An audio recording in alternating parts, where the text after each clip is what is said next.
Hi. I've just realised I never put my filters back on. No, you can hear my raw, unfiltered, disgusting voice. There we go. My filters are back on. I am, once again, filtered. Hello, everybody. Hi. Hello. Hi, everybody. How you doing? Who is here today? Let me have a look. Hello. My hello. beans! Exactly. I agree. I have appeared. I'm here to take all of your beans. Hello. Who is here today? Hello. Wow, I know. Hello, Spidui. Hi. Hello. Just when I was thinking, I'd gladly hear about some science today. Well, isn't that convenient? I have come to provide the science. I apologize for not providing the science on Sunday, as I had anticipated. I am instead providing the science today. I hope that's okay. Welcome in, Spidiri. Hello, Abyssal Hayashi, Trestira, Potter, Hunter. Hello. Hi, Frost. Hi. Hello, Komi. Hi. Hello, Woodsticks. Hello, Eliam. Hi. Alalum even. Goodness gracious. I can't say things. Alalum, hello. Hello, Kalipa. Hi. If you can't finish this paper in one stream, we're all doomed. When have I ever finished a paper in one stream? It's already 8 p.m. here. I'm probably not going to finish the paper, but that's okay. We can come back to it if needed. In class, see you all in the VOD. Thank you for stopping by, Komi. Hi, Zerkia. Hello. Hi. It is indeed time for the scientific yapping. It is indeed. Incredible. Do we expect this preprint to be better than the last one? I hope it will be. It was put on archive. So the previous one was on PsyArchive. This one is on archive. That means nothing. It's just a different repository of the same quality. But this one says it's human-computer interaction. So that means it's not media studies. It's a field that I actually know something about now. So that's already a step in the right direction. I might actually understand what this paper's trying to do. Hi, Bobo. Hi. Getting ready to lock down the lab for the end of the day, so I'll probably be only able to catch a bit before PT. I hope you enjoy your PT. But yes, please prioritize doing your IRL things. Good evening, M0. Hello. Hi. Jealous of a Funk. Hello, and thank you so much for the resub. Oh my gosh, it's been 3 months already. That's kind of wild. Thank you. I appreciate it so much. Thank you for the. Wait, 3 months already. I can't read. I don't know what's happening. Thank you for 3 months. That's what I'm trying to say. I am tired. This is not promising. This is not a promising start. But yes, thank you for the lab contract. Nightmind. Hello, Psydere. Yes, hello. Hope you're doing well. I'm doing okay, thank you. I am existing. Hello, Dapper Sapper. Hello, That Red Panda. Hello. Hello. We'll get there. Hyperpower, hello. Doc Rect, hello. Swimming Lights, hi. Galagaru, hello. Peroni Velmu, hi. Luna, hello. Hi. I'm lost and confused. Did I cometh for science? Nay, science cometh for me. Unacceptable lack of science. I mean, that's pretty characteristic for this stream, to be fair. It's pretty characteristic for the stream. We'll get there eventually, you know. We gotta do a bit of yapping before the sciencing, you know. It's called scientific yapping for a reason. It did seem a bit ambitious to do that, do a second stream after karaoke, to be fair. You know what? It wasn't even that I couldn't have physically done it. I could have physically done it, and it wasn't ambitious for me. I've just got the brain worms.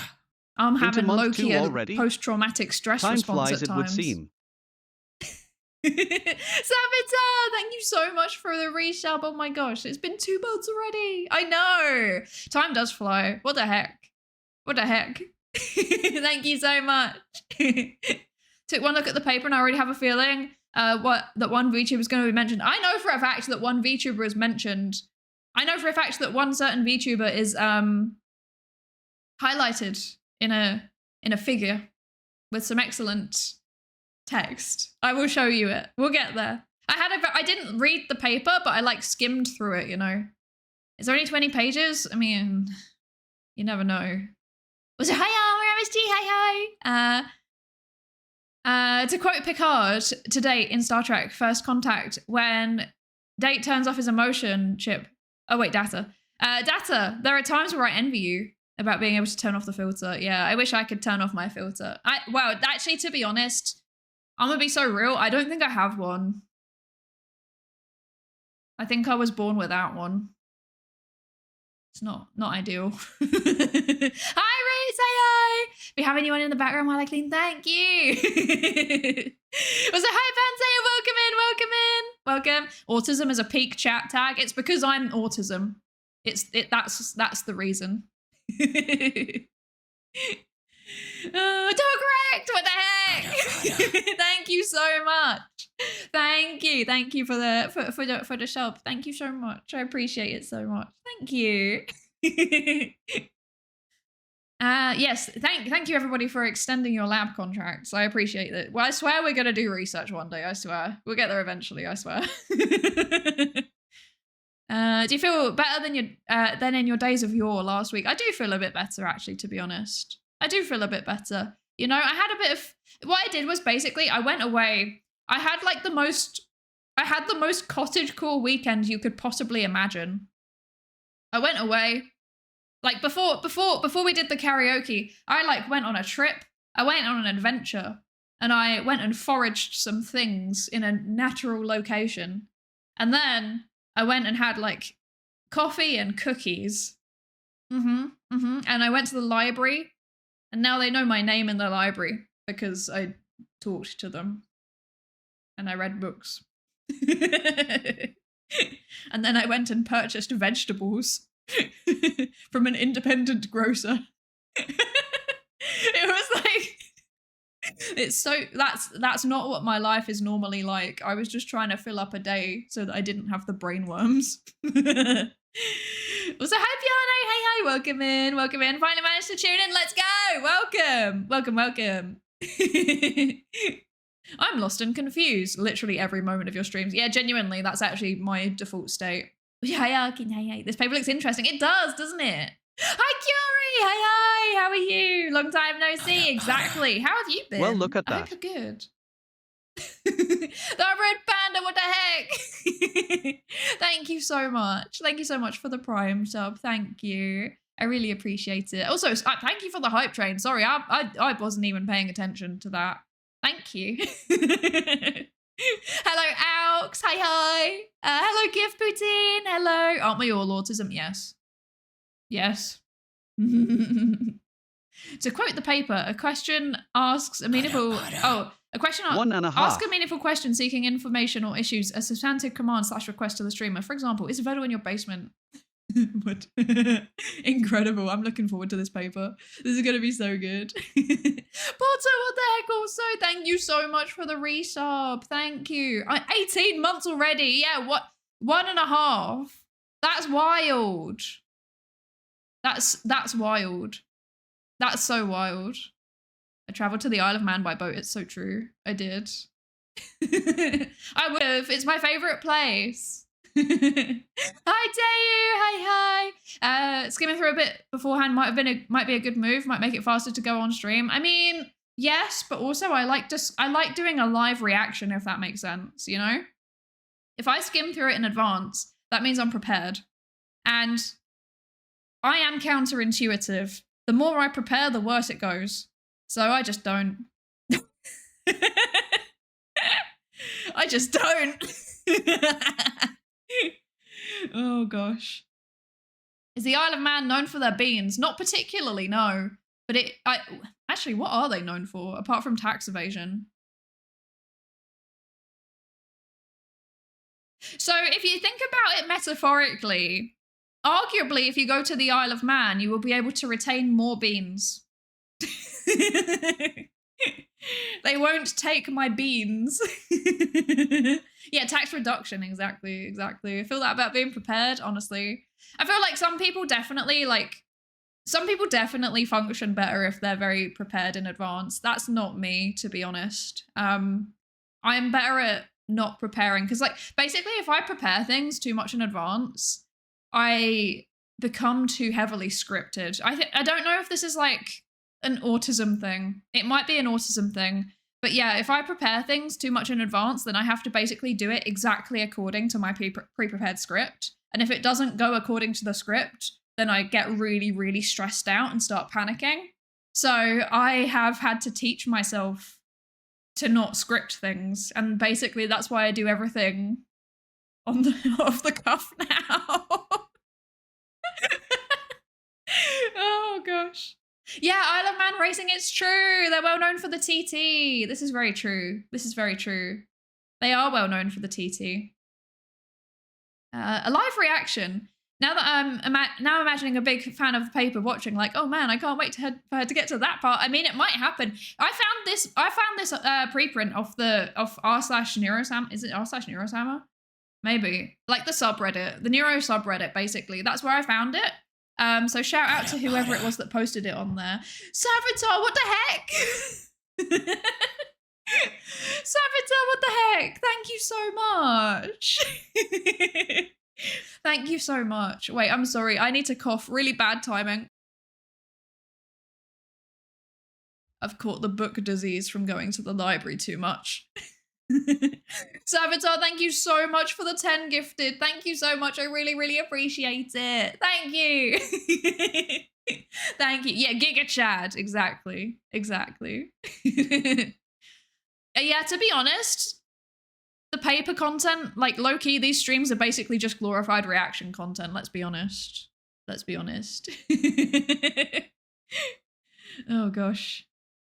I get anxious to fit the plan perfectly, and if I start breaking down, if I fall my little script, exactly, Frost, you're like me. Hi, Michael. Hi, welcome. Welcome, welcome. I'm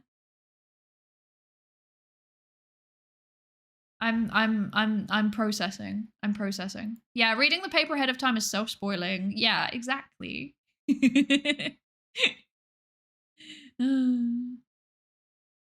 Oh, okay. Okay, I'm at the bottom now. I'm at the bottom now. Thank you, Savitar. Thank you. Thank you, everybody, for the hype train. I really appreciate it. Level 4. What the heck? There's no need. There's no need. I really, really appreciate it. Thank you so much, everybody. Correction, it's not reaction content. It's literature review. It's true. Reaction content from actual experts is good stuff. This is true. I've been watching, who have I been watching?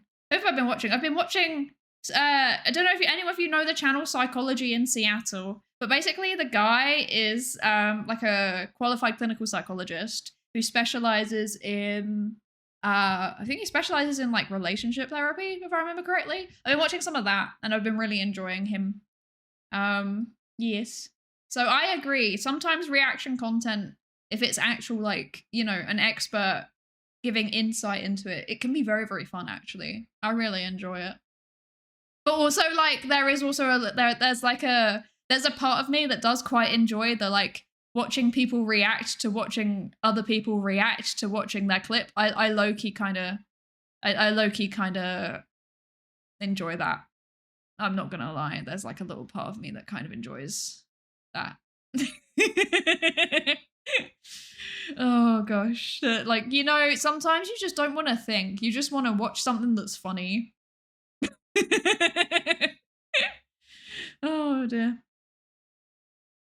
Okay, I've got tea, by the way, today. If anybody was wondering, I've got decaf tea. I'm just now reading about the trains and trams on the Isle of Man and Wikipedia, and they have so many heritage lines and cool transport museums. They do. They do. I went to their, oh yeah, apparently there's a really cool vehicle museum. Yeah, they have part of an old Soviet space station. Wait, they have part of an old Soviet space station at their vehicle museum. That's annoying. I saw that museum and then I was like, no, I'm gonna go to the train museum instead, because there's like specifically a museum about the heritage train lines. So I went to that one instead because it has like an exhibit about Thomas and the Magic Railroad. Because when I was a child, that was my comfort movie. I watched it like 72 times or something in the space of 2 years. So I wanted to go and see the exhibits about Thomas and the Magic Railroad. And you know what? I'm glad that I did, but also I would have gone to see part of a Soviet space station. What the heck? Now I need to go back. I clearly need to go back. I think this is the answer. But yes, I went on like all of the heritage stuff, I think. I went on all of the heritage. Whoa, no. It was not horrible. It was not horrifying. It was very good, actually. I went on the steam train. I went on the trams, the horse-drawn tram and the electric tram. I did it. I went on the things, and I went on the mountain railway. It was very, very good. I did actually do a stream about it. That one time where I just turned on the stream and was like, today we're talking about trains. Oh, goodness gracious. Also, hi, Safari Monkey. Hi. So I watched some expert reactors, but I usually avoid their reacts to stuff entirely outside of their field just because at that point it's just reaction content. I agree. Big agree. If I am planning to do some reaction content at some point, but it will be stuff that's very much like meta science or social psychology. Because, like, I don't know. I think it's more fun for everybody that way. If I can actually... Ooh, what did I get in my chest? Thank you for the hype train, everybody. What is this? Sweats nervously. What is this? Oh, no. Maybe you need to think less about doing your job and more during streams. Prioritize us. We're more important. Sweats nervously.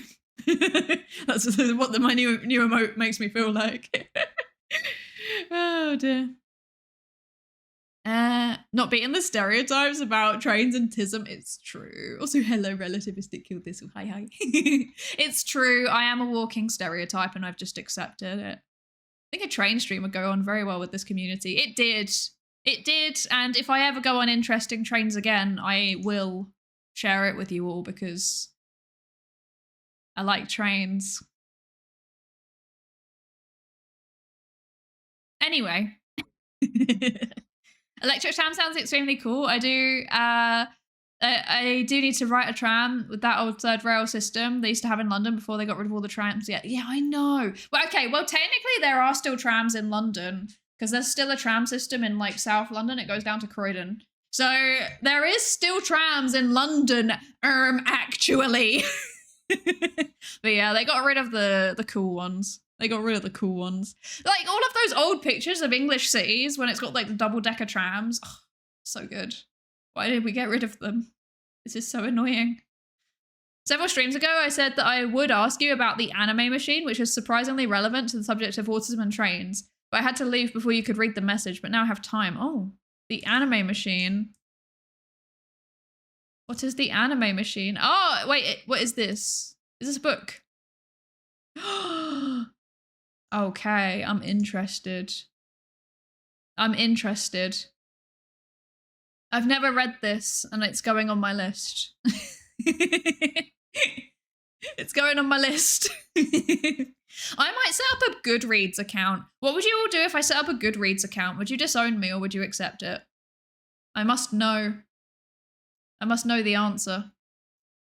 Because I started reading stuff again. Because like I said, I've been going to the library a lot as a way to cope. And I kind of want to make a Goodreads account. But I don't know if that's weird. Well, it's not weird, is it? Because loads of people have it. But it's like, is it weird to do it as a VTuber? I don't think it is. There must be at least... There's quite a few book-based VTubers, right? I know like 3. So... surely this is fine. Will you all accept my Goodreads account? Trains and bridges rating stream when that's a peak Psydere stream. There'll be no coming back from that. I'd have to graduate after that because it'd be too good.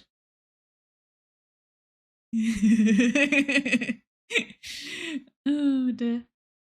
You had double-decker trams in the UK? Yeah, we did. We did. A very, very long time ago, before, I think probably around the time that my grandparents were being born, but it was a thing. Yes.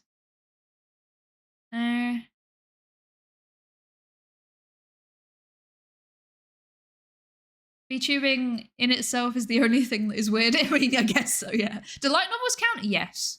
Hi, Astral. Hi. I was too locked in with the Zoject to notice the notification. I'm so excited for the Zoject. I'm so excited. From what I've seen, it looks so wacky. I want to know more. Okay, you're all accepting my Goodreads. This is good. This is good. There are a few reading VTubers who do book reviews, so I see no problem. Yeah. I mean, I know Denia. I literally know Denia, so I've been using my Denia bookmark in my library books. Wait, I always spell her username wrong. Wait, let me find. I can't spell in general. There you are. I must copy and paste. Here we go. I always spell her name wrong. Denia. If you like books, you should go follow Denia because she does like reading groups on stream. It's really cool. Like, as in, like, she'll go back and she'll like discuss books on stream. It's really, really cool. Go follow her. She's a librarian mouse VTuber, and she's also lovely. She is so nice. I met her at Vexpo. She's also alarmingly small. I didn't think she was that small, actually. but she was a little bit shorter than me. No, but she's she's so lovely. She's alarmingly lovely. I agree. You don't understand. She is so small in spirit. What? I thought she was very big in spirit, but very what's the word? It took a little while for it to come out, you know. But I saw it. Only because you yourself are small. I'm not small. I'm not short. I am literally the average height for women in Ireland. Leave me alone. I'm the average height. Get out. I am the only VTuber that is average height. I will not stand for this slander. Oh gosh. I'm not 3 foot tall. I'm not. Average height on stilts? No. I'm not a fun-sized gremlin. I'm average height. Average height of women of what age? Of reproductive age. Yes, I'm average height for a woman. And also for women of a country where people are actually a bit shorter on average than the rest of Europe. But it doesn't matter. I'm average height for where I live. That's what short VTuber would say. No, it isn't. Average height for Hobbit, bruh. I'll have you know, I'm a perfectly average height, okay? Anyway, this is distracting from the conversation, which is that you should all go follow Denia because she's lovely and she reads books. So therefore she's smarter than me because I don't read. Oh God. And is the average height short? It depends on your reference. For where I live, I'm average. I'm taller than 50% of women. Oh, I'm gonna cry.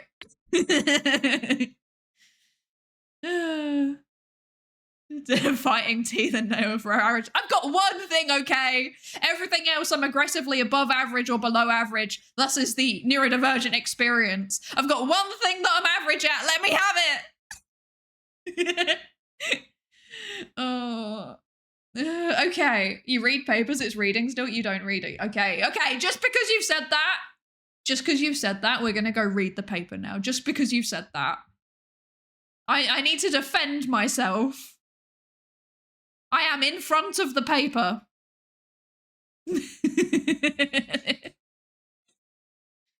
I refuse. This is slander. This is lies.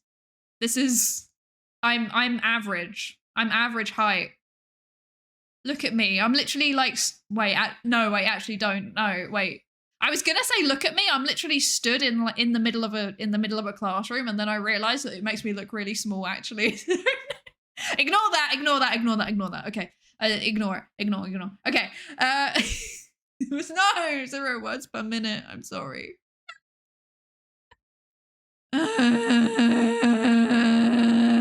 Let me change the category. We're going to science. We're going to science and technology because this is science and technology. It's both, actually. It's a human-computer interaction study. So we'll find out what this involves. Getting a science revoked. No, you can't revoke my science. No. My goal for this Twitch chat is to bring out Psydere's COD player before I get banned. Don't do that. We don't need to go back to that time. We don't need to go back to that time. Who's in favour of teleporting sites to the Netherlands so she'll be below average height? Absolutely not. I've been once and it was horrifying. Never again. I'm never going back there.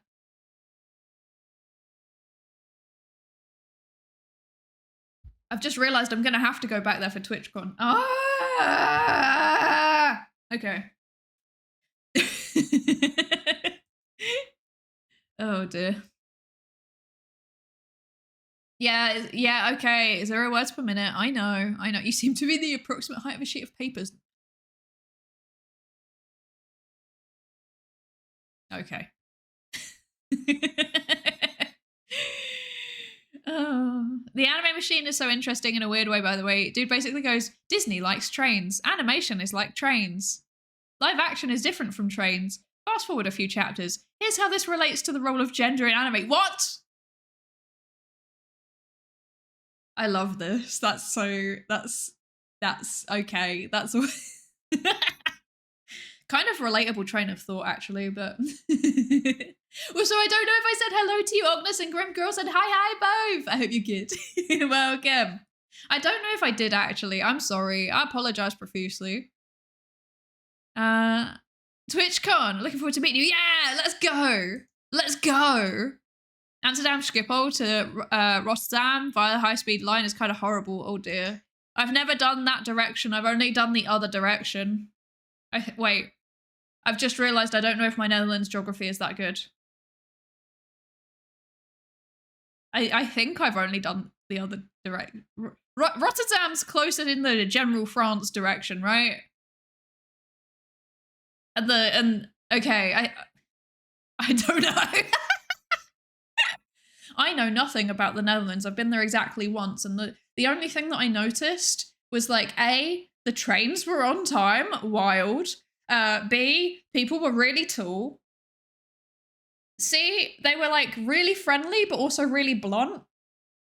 They were just like, one person was like, I don't like your bag, and I was like, okay, thanks for the input, ?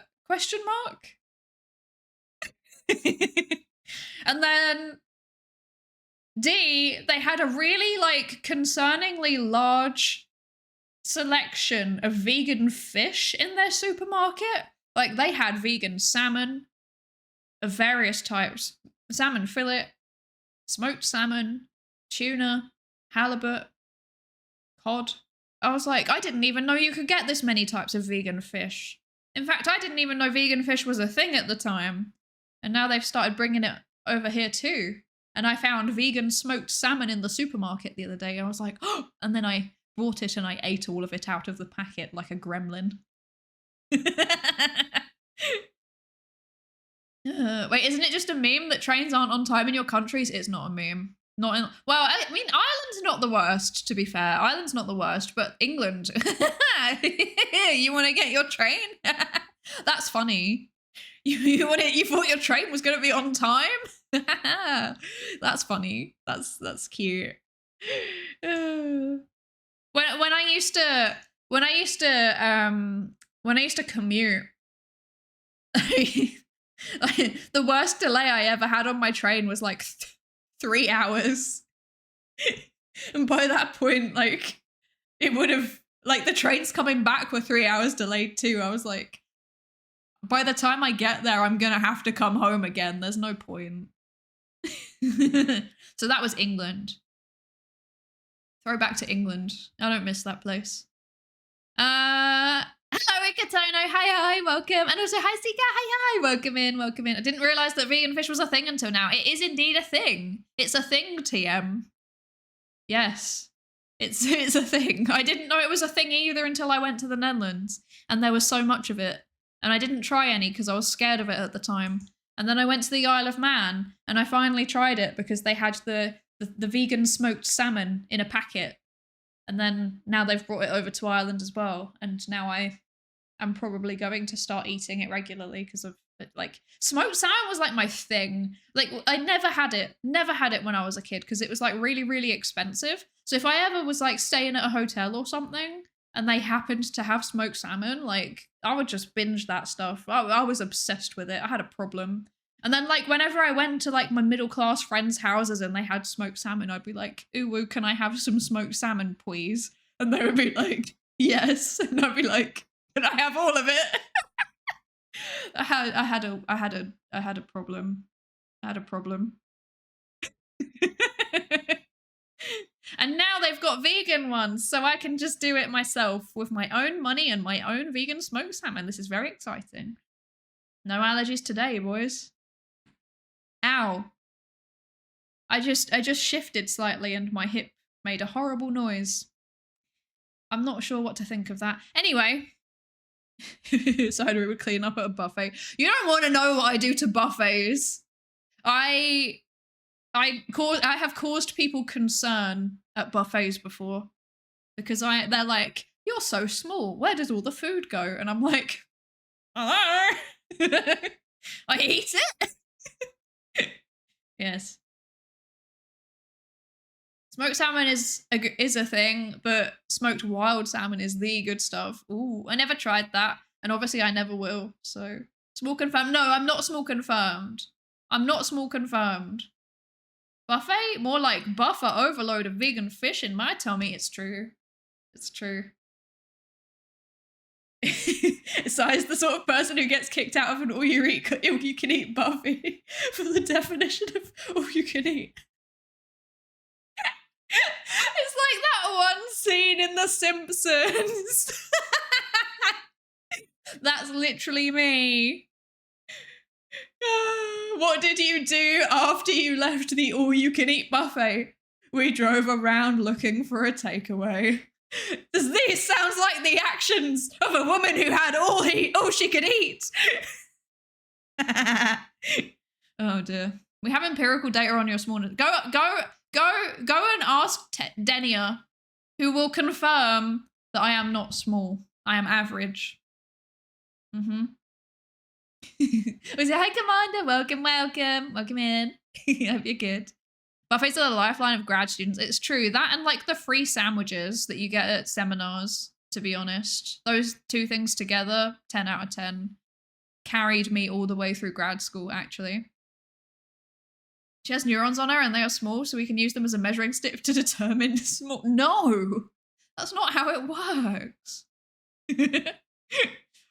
We say hi, Jeff Cameron, and hi, CWWCWW. Hi, both. Welcome in. Thank you for the lab safety register check-ins. Did you just say Denny is small, so she would have a biased perspective on scale? No, she can have a perfectly unbiased perspective. When has I'm not small, I'm average ever worked? Right now, I'm telling you I'm average. That's the end of the conversation, okay? And hi, Sindros, welcome. Thank you for the lab safe register check-in. Okay, shall we read the paper? Is this a thing that we should do? I think it's a thing that we should do. Let me bring up my chat because I can't see any of you. Let's do that. Let's bring up the chat. Let's bring up the chat. Hello? Okay, there we go. Got there eventually. Okay, I can now see you. Say hi, everybody. I don't know why I'm saying hi. Don't say hi. You've already done that. You don't need to do that. Okay, I need to hide this. And I need to hide myself. I don't want to see myself. How do I hide myself? There we go. Okay. We don't need to see myself. There we go. There's no need for that. Okay. Hi, everybody. Yes, hi. Hi. Hello. Okay. So, this is the paper. I don't know why I said that like that. I apologize. This is the paper that we are reading today. We are reading My Favorite Streamer is an LLM, Discovering, Bonding, and Co-Creating in an AI VTuber Fandom. And it is by, I apologize in advance. I will probably butcher these names. Jiayi Ye, Chao Ran Chen, Yue Huang, Yanfang Ye, Toby Jiajun Li, and Jiangliang Zhang. I'm sorry. I'm sorry if I've said all of your names wrong. I'm really sorry. I can't even cope with Irish names. I can't. But yes, all of the. I think that first of all, can we just acknowledge that like the lead author is an independent researcher, and then everyone else is at Notre Dame? Like that's a power move. I respect that. That is a power move. But yes, this is my favorite streamer is an LLM, discovering, bonding, and co-creating in AI VTuber fandom. I saw this preprint on r/neurosama earlier, and I was like, you know when you just see something and you're like, I need to read this right now? And then I opened it up and I read the abstract and I was like, no, actually, I'm gonna read this on stream. And then I went live completely unprompted. So sorry, mods, if you're even there. So, ew, French. No, it's in the US. It's in the US. Where is Notre Dame University, actually? Because I know that it's in the US, obviously. It says so right there. But, like, where is it? University of Notre Dame. Apparently, it's in Indiana. It's a private research university in Notre Dame, Indiana. So, there you go. Notable alumni, people I've never heard of. Is there any notable alumni that I've ever actually heard of? Why are we going down this rabbit hole? This isn't a useful rabbit hole to go down, but I'm interested now.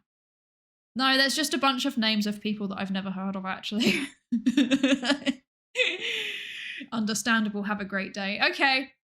I can't judge. Probably no one important is an alumni at my university either.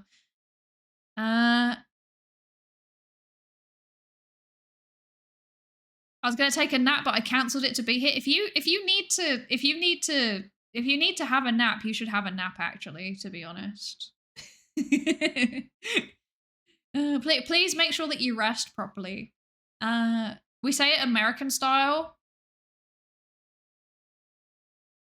Notre Dame. I hate that so much. What? Please tell me that's not real. Please tell me you don't say Notre Dame. That's actually really upsetting. Sorry, I'm having a moment. Notable alumni hunchback. It's one of the Ivy League schools like Harvard and Yale. Oh, interesting. I didn't know that. I know nothing about the US like system. I know nothing, frankly. I know nothing about the US system. So I'm entirely relying on you all. Yeah.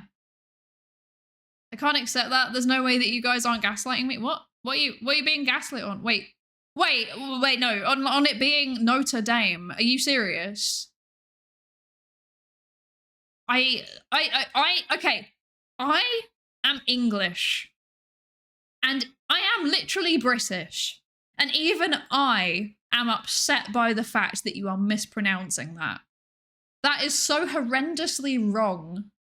And Americans expect me to sit here and take them seriously when they're like, "Oh, why do you put a U in color?" and then they pronounce Notre Dame like Notre Dame. What?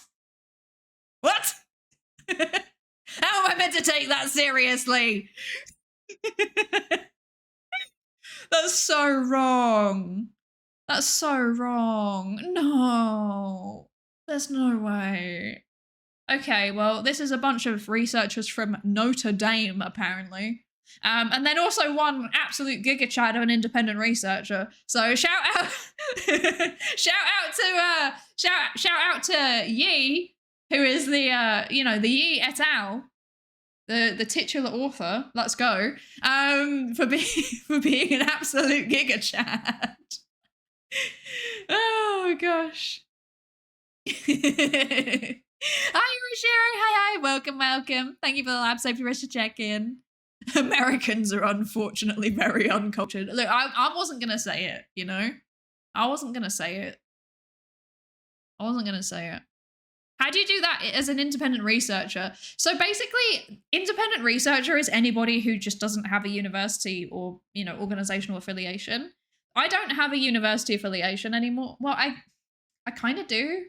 I haven't graduated yet, so I'm not a student anymore, but I also haven't graduated yet. So I'm just kind of sat here I technically have a university affiliation, but I don't really. So yeah, that's a thing. That's a thing. If you don't have any kind of affiliation, if you don't have a place of work or a place where you're studying that you can put on your papers, then you're an independent researcher. It's a thing people do. Yeah, PhD limbo. A lot of people are in PhD limbo. A lot of the time it is people that have finished a graduate program and they're looking for a job. Not always though. Also, hi, welcome in. Thank you so much for the lurk and welcome in, and thank you for the follow as well. Have a good stream. Thank you for lurking. The family name, the family name, yeah, would be pronounced yeah. Okay. Thank you. Yeah. Thank you. Yeah, and colleagues. I have no idea. I don't speak any Asian languages, and therefore I have no idea how to pronounce Asian names in general. Like I said, I can't do Irish names either.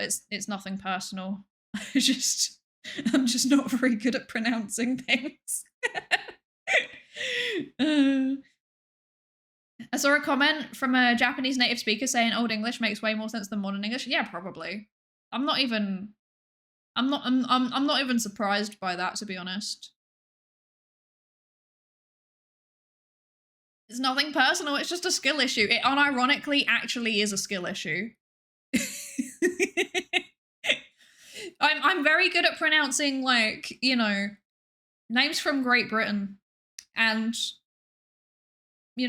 Polish names and Romanian names and French names I can normally do and German names.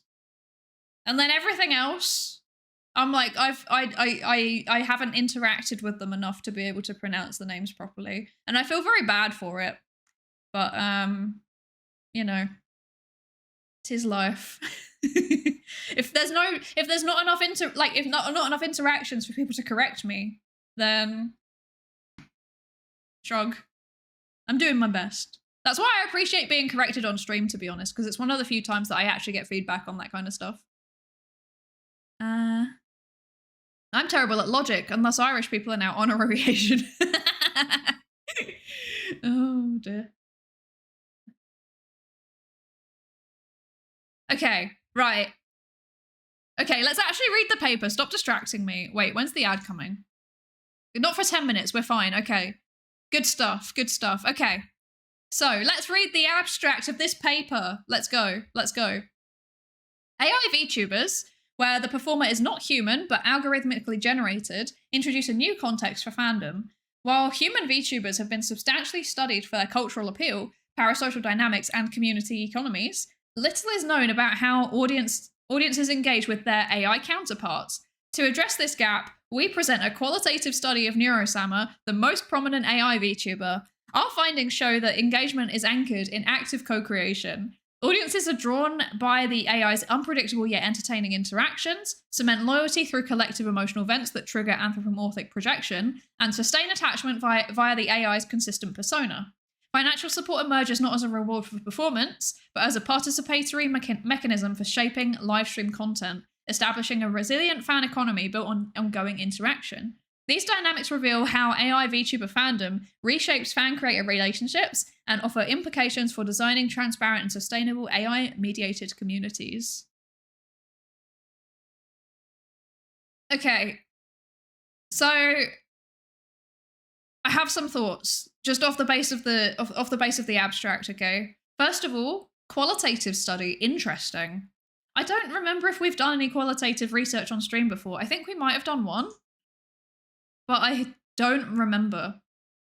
But I do, part of my work is qualitative research, so I actually will be able to comment on the methodology and stuff, so that's fun. The second thought, I think this is low-key the study that I wanted to do, and now I'm annoyed. I think I've been scooped.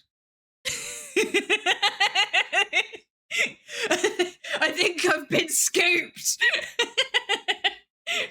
Oh no! fine. That's fine. They got there first. They can have it. They can have it. They can have it. Modern English is old English after changing how every word is pronounced in the 1400, but then forgetting to update all the writing too. Yeah, that sounds about right. This is making me think, did Vedel ever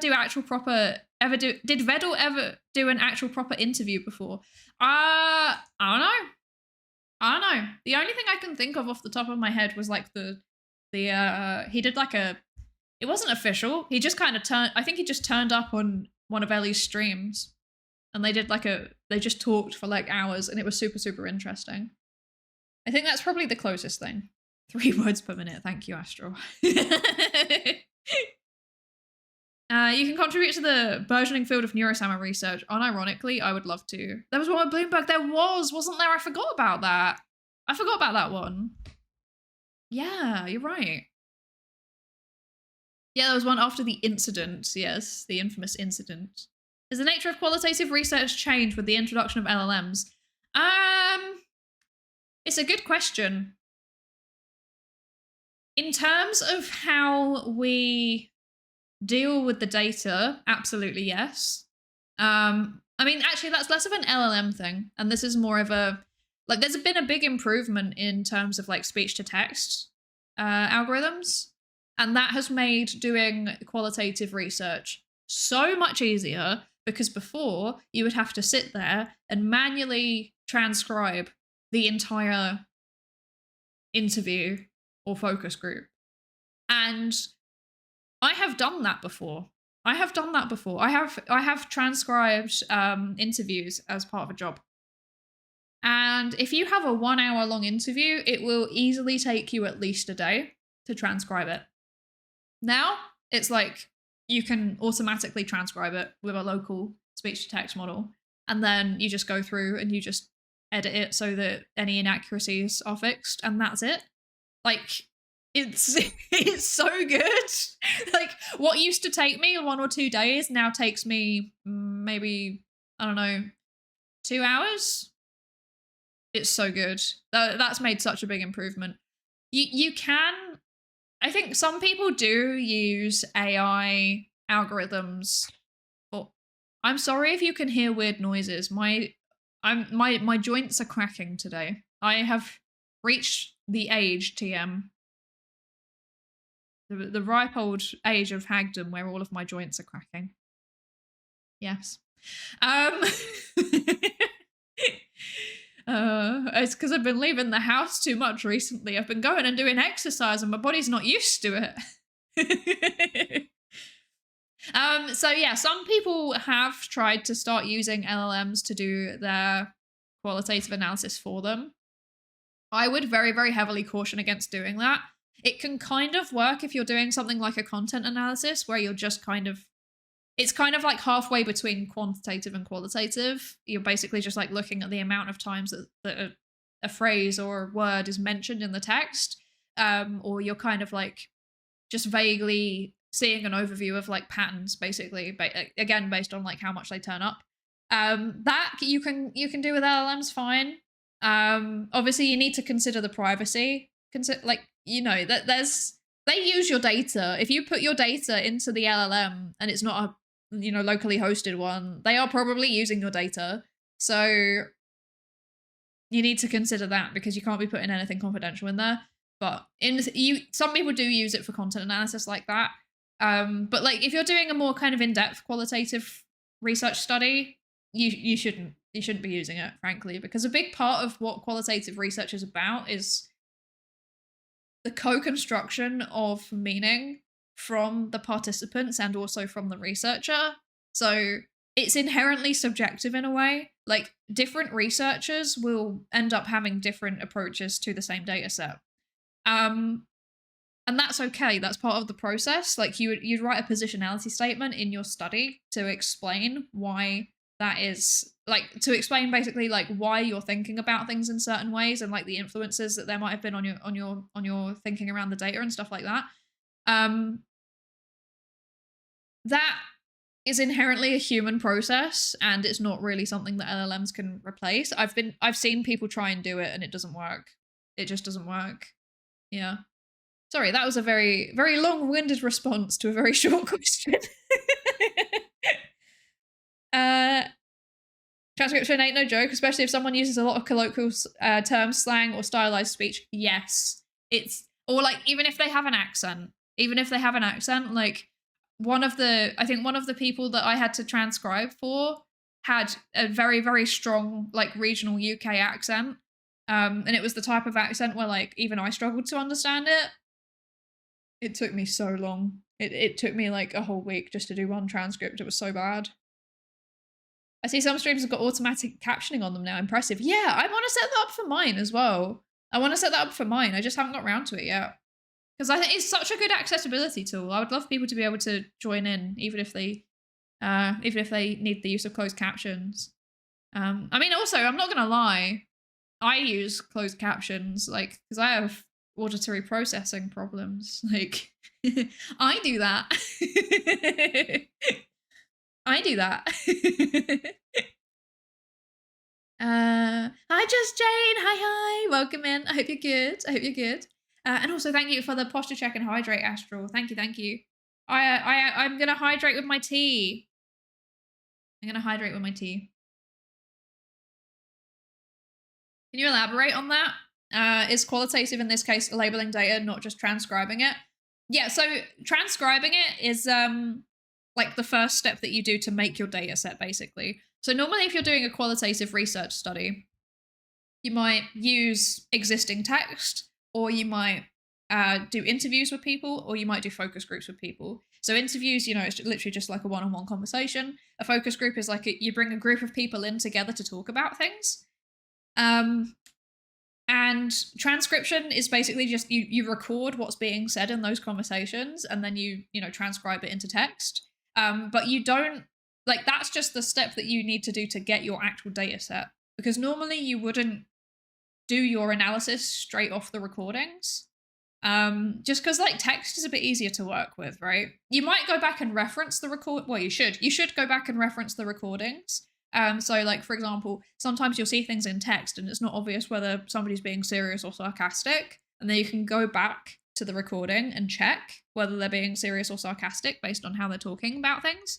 But yeah, normally you kind of rely on you'd normally rely on like the text transcription.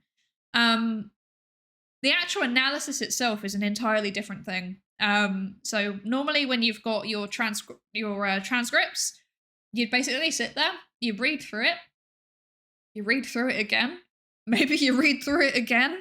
Like that, you need to have a really, really good understanding of what's in the data. And as you're reading through it, you kind of make notes about, what comes to your mind, what patterns you're starting to see. And then from your notes, you kind of then go through and work out more systematically, like where the same patterns keep arising in different transcripts or repeatedly within the same transcript.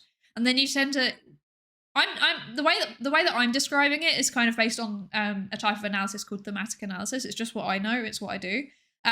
But then you kind of like take together your labels, and then you put them together and try and work out how they fit into themes, basically. That's a very, very, very simple explanation for it. It's a bit more involved than that. It takes a very, very long time, but yeah, that's a thing.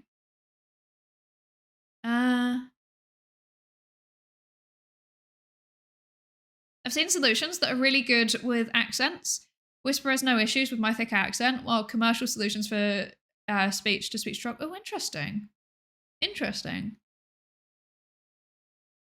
I think there are some programs that make setting up captions relatively easy. I just don't know what the latency is like. I should probably have a look at them. Yeah, like tone and stuff. Yeah. Thanks for talking. I'm trying to perfect my English and I can somehow understand everything you're saying. You have a very nice and clear voice. Greetings from Spain. Welcome. Thank you. Thank you, Gonzaleta. I'm doing my best. Sometimes I do. Sometimes I talk quite quickly, and sometimes I slip into not great ways of speaking. So sometimes like I slur my words together a little bit. It's a thing that I always did, but it's got worse since I moved to Ireland. I'm trying to stop doing it as much, but I'm failing. I'm failing.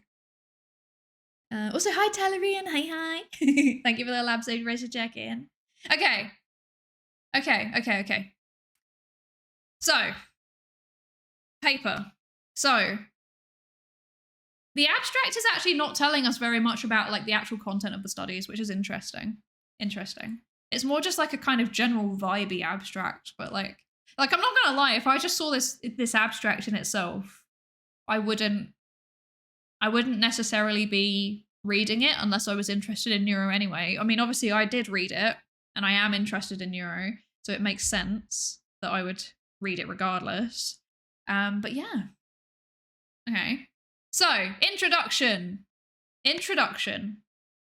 Let's go. In late 2024, wait, actually, I've just realized there's an ad break in progress. I'm sorry. Okay, we'll come, give it like 2 minutes. We'll come back to it. Oh dear. 0 words per minute. It's not true. I've read the abstract. The abstract counts. In linguistics, I'm not a linguist, call that suprasegmental elements of speech, or prosody if you're basic. I see. I know nothing.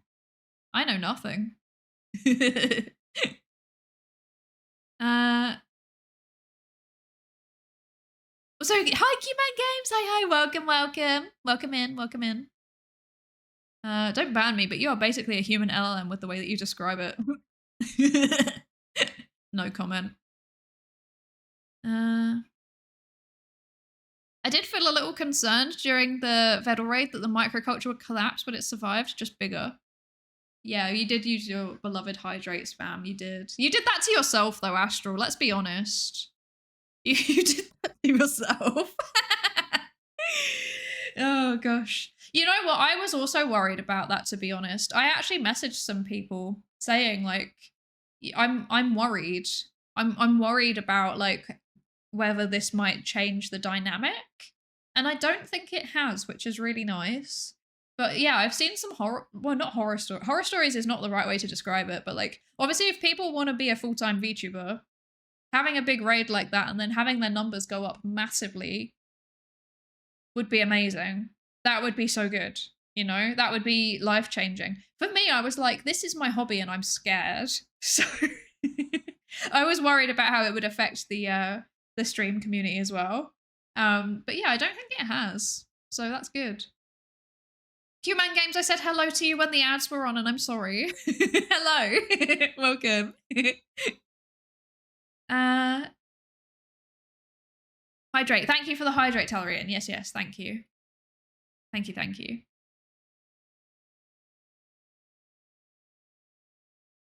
I know in Ellie's chat the dynamics changed, but I don't think that's happened here. I mean, to be fair, Ellie had like a much bigger increase in people watching after the raid for her. Whereas for me, like, I mean, I was inherently at kind of a disadvantage anyway, if you were thinking about in terms of numbers. I don't care about the numbers, I care about the community. But if somebody who wanted to be a full-time VTuber would be looking at it analytically, I think they would look at the situation and they would go, first of all, Ellie got a big jump in viewers because the Swarm were really invested in the potential for a neuro dog, which is something that Vedal had just been talking about. And you know, she made it happen because she's amazing. She's amazing and cool and incredible. So she made it happen. Whereas like there's not really any interesting narrative like that with me really, aside from I'm a psychologist. Ooh, isn't that interesting? Like, I mean, I could do stuff with the twins in theory, but you know, hasn't happened. Maybe will happen one day. A girl can dream, who knows? But you know, there's no indication that it's gonna happen. But yeah, there's not that kind of interesting narrative. And I think the Swarm seems to really, really latch onto people that they raid who then there's an interesting narrative with them. I guess another great example is like Cerber and Krelly. Both of them got raided into when they were in the middle of a subathon, right? And then both of them had their lives literally changed overnight because of the Swarm raising the timer. so much. So yeah, I don't know. Ellie isn't a full-time VTuber, she's a full-time robotics engineer. Yeah, I know she's a robotics engineer. She's so cool. She's so cool. But yeah, no, like the thing about the Neurodog meant that people were inherently like invested, right? Yeah, and then the Neurodog fried. I know, it's so sad. I hope they fix it too.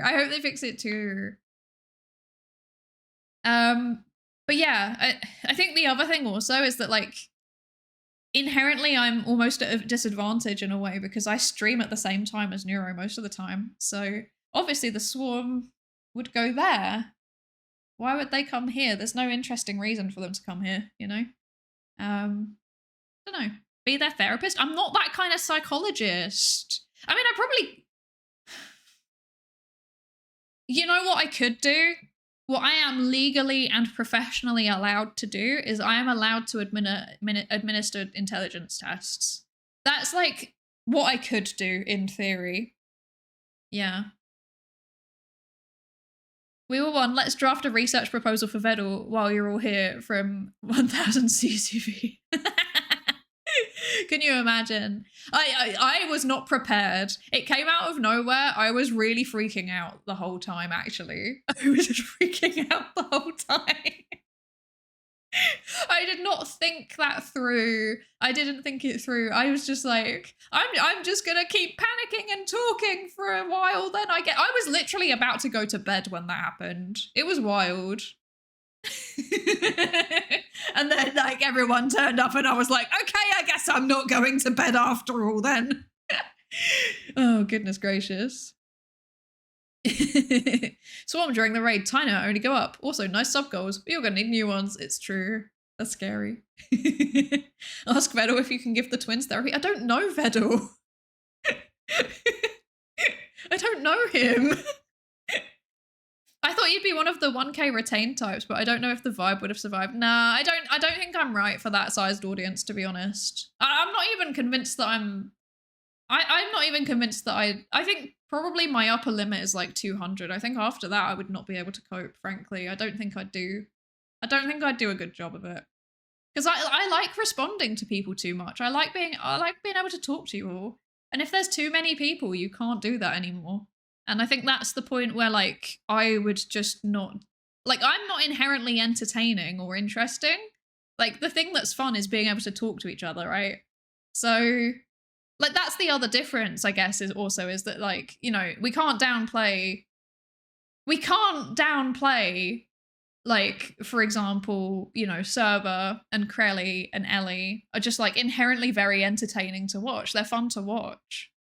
Whereas I'm just like sitting here being like, anyway, I'm going to read this paper to all of you and you're all going to fall asleep.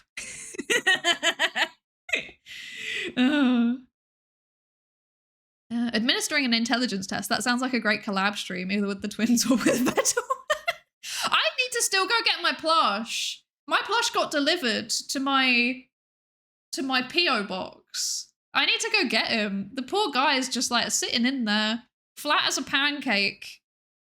Why are they all flat?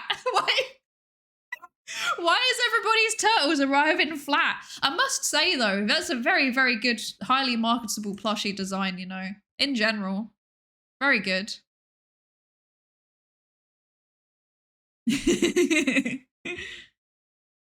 Yeah, chat, be responsible. How's she going to reply to all of my important messages with 1,000 people here? SMH my head. I'll have you know, Kalipa, that because you're a VIP, your messages get a little pink box around them, so I can't avoid you even if I want to. There's interesting communities with 2K people online, but slow and discussion-rich chats. This is very true. This is very true, but I think they're quite rare from what I've seen. I think they're quite rare. Most of the time, if you get over 1,000, from what I've seen, like first of all, it just generally goes too quickly. But also, you get to like at that point, you also start to get to a point where it's like people spamming emotes and stuff, and then the message, like actual messages, get lost in the noise. So yeah, it gets a bit difficult. I don't know. If I ever have that happen again, I'm putting slow mode on a lot faster. Because I forgot. I was like panicking so much. Like, we forgot that slow mode was a thing. And I only remembered because our Mantis like put something in chat and I happened to see it saying about don't forget about slow mode. And I was like, thank you, King. You're so right. That's why I like smaller streamers. Bigger stream chats go by so quickly and everyone sort of spams the same thing. Yeah, exactly. And like that's fun for some people. Like some streams that works really, really well. But sometimes it's just not the vibe that you're after, you know? Sometimes it's just not the vibe. Sometimes you just want to hang out and you want to actually talk to people and, you know, you want to have a good time and be interactive. And I think different streams are good for different things, right? Like, I'm not saying at all that, you know, big streamers with like fast moving chats are bad. You know, I think they're very good. I think that, you know, different streams give you different things. Saves cost on shipping. I've had two. Mine arrived nice and plump. Oh, interesting. Interesting. I'd love to see you administer intelligence tests for VTubers. It would be pretty fun. I'm not gonna lie. I think I'd probably have to like renew my my certification to do the longer ones. But I would do that because it sounds funny. So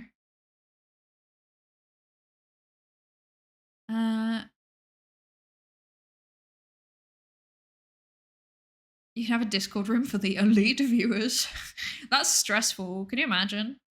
The most interesting thing that I've seen was 500 people chat, count to 20. The mods timed out a lot of people to make that happen. That's so funny. I love that.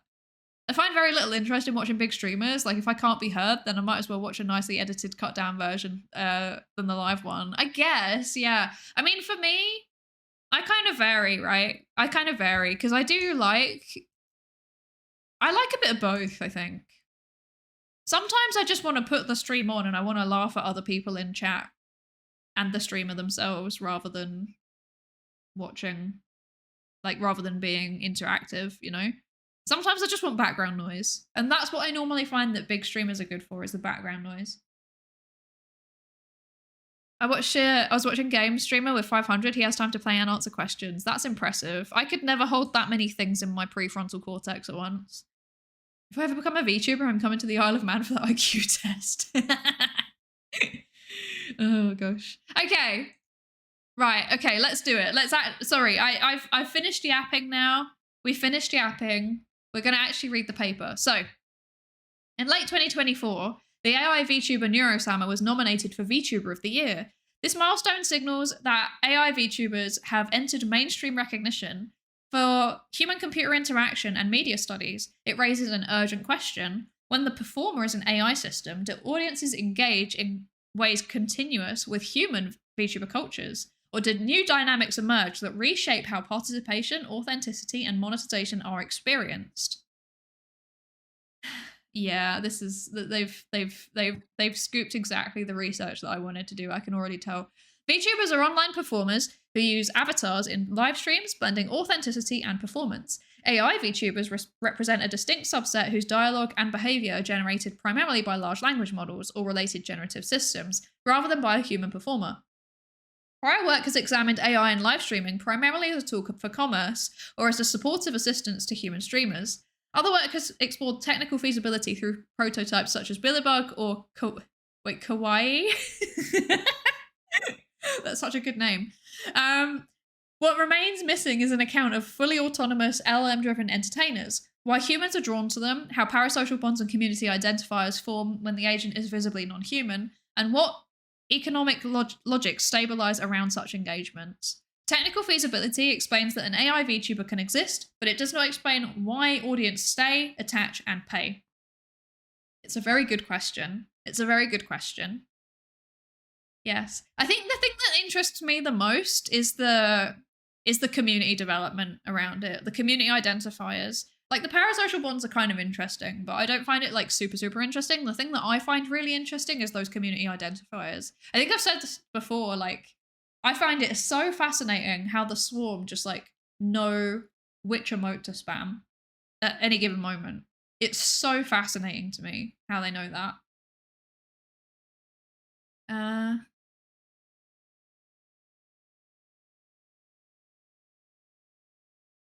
Getting late, gonna watch the VOD later. Bye. Thank you, Cleaver. Thank you. I hope you have a good evening. I hope you sleep well. Thank you for joining us. And also thank you for the hydrate. I will finish my tea. Delicious. I'm interested in their view on monetization. Surely it's the same thing as with human streamers. Well, surely it's not necessarily, right? Because for even just like on the basics of like what's happening with the money. With the human streamers, sometimes people are giving them money because they like the person and want to support what they do. They want to support their content. Sometimes they're giving them money because there's some kind of like emotional thing. So I guess the classic example would be like that one clip of when like Iron Mouse raised, you know, the money for our streaming setup like in the space of like an hour or something. Like that would be the kind of classic like some kind of emotionally driven reason. And then like but basically like altruistic, I guess. Emotionally driven and altruistic, like you actively want to help the person who is streaming. And then obviously there is also the kind of like, you know, there are some streamers where it's like there's romantic interest and they're trying to get attention from them. That's also a thing that we can't ignore. Whereas like with an AI VTuber, like obviously like Neuro's kind of interesting in the way that like Vettel's very heavily involved in the streams. But if you're giving money to Neuro, you're not doing it because of some altruistic reason, because she can't experience your support in that way. Like there is no situation where she would need the altruism. If it's not, it might be just because you enjoy the content, but it's also not because, well, I mean, in theory it wouldn't be because you don't, there's no hope of a romantic interaction. You never know, actually.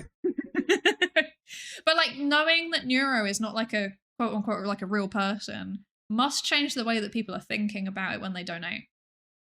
Like when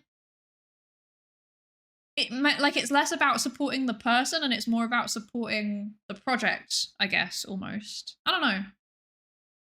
I would have assumed it's different because of that. If I listen to a Neuro stream on in the background, I can often guess what the emote will be, what will be spammed. It's pattern recognition. Yeah, and it's really interesting. John Monaville, hi, thank you so much for the Prime sub. What the heck? Thank you so much. I really, really appreciate it. Thank you. Thank you for contributing to the lab and having a lab contract. I always say it. It's a scam. Like the fact that you'll have to spend money to have a lab assistant contract is a scam. Don't ever do that in real life. Oh goodness. Someone who grew up in a fandom that spawned around something deeply flawed, I think community, once established, is often as much about itself as about the object it focuses on. People create Neuro art not just for Neuro, but for the Swarm as a way to contribute to an artistic project. I agree. I very much agree. Yes, I think that's a very good way to think about it. And also Demon Llama, thank you so much for the Prime sub as well. Thank you. Thank you. Thank you for thank you for the Bezos sponsored lab contract. Oh god, that sounds so bad. Yeah, the Psydere lab is sponsored by Jeff Bezos. Dear God. No, I swear to God, if there's a single clip of that, I will actually commit crimes. Don't do it. Thank you so much, Demon Llama. Thank you. And also, sorry, hi D3 Volt. Sorry, I forgot to say hello to you when you did the lab safety register check-in. I'm so sorry. Hello. Hello, Eno. Hello, Demon Llama, of course. And hello, Basil as well. Hi. Thank you all. Welcome in. I hope you're good. Let's see. That's a fair assessment. It does seem different. Yeah, I think there's something like qualitatively different about the motivations underpinning it, right? That would be my gut assumption. I mean, I might be wrong. In her case, the main payment driver is interacting with Neuro. Yes, exactly. Exactly. Like interacting with her, but then also doing it with the knowledge that like basically you're like you get something out of it in the form of interacting with Neuro, but then also you get something out of it in terms of like you are contributing to her server costs. Like, let's be real, you're contributing to her server costs. But then also Vedal's very, very active in terms of like, you know, getting people to like, not getting people, getting like projects running. So like, for example, with all of the music and with all of the collabs and all of the like tech upgrades and stuff like that, it's very obvious where the money is going. So that might also be part of the reason. Like I would say he's fairly transparent. So yeah. I assume the driver for subs is supporting Vedal on improvements for improvements on Neuro. Yeah, exactly. Do you think our awareness of Vedal influences people's willingness to donate or not? I think it probably does. Yeah, I think if it was just an AI without a creator's entity attached, it's a lot harder to personalize it. So like, I don't know, think about those like early AI streams that were all over Twitch, like I don't know, like AI Jesus or whatever. Like those kinds of streams never had the mass appeal that Neuro's had, right? Like they were kind of like haha novelty, and then they wore off. I think that for me, this isn't necessarily like a psychological take, it's just a personal take. For me, I think it's like the interaction of like the novelty of the tech, because like Vedal is always improving her. He's always improving her. He's always developing so many cool new features. And then he uses fan stuff as well. So there's like the community aspect of it as well. Like he's very active in terms of like using projects that people have done, like doing fan art reviews, stuff like that. Like he gets the community very, very involved. And then I think also there's like the narrative part of it. There's the fact that there's like an entire narrative that's kind of spawned out of Neuro and her interactions on collabs and stuff like that. I think it's kind of like, it's almost like it's like it's got the social element, it's got a narrative element, and it's got an interesting technological element as well. And like that is kind of like the basis. And then the fact that Vedal is always like putting out really good, interesting new content on like a range of media. Like it's not even just the streams. Like, you know, there are interesting videos, there are interesting tech projects, there are interesting, there's good music coming out. Like it's a real mix of stuff. I think that all of these things together, it kind of creates like almost like a multimedia universe. And I guess that's what people mean when they talk about the Neuroverse, right? It's not just Neuro and Evil and Vedal. Like that in itself is already a narrative unit. Like that's already a set of interactions that are happening. But then add in all of the people that they do collabs with as well, and it just gets super, super interesting and really layered. And it's like you can watch these things develop in real time. And I think all of these things kind of come together in a really, really unique way that gets people invested. Yeah. I can feel a lot of Swarm perceived her as an actual living person, which is interesting. It is, isn't it? I kind of get like a mixed thing from it. I feel like some people do kind of think that way, and other people kind of imply it ironically. I don't know. It'd be interesting to know how many people actually think that.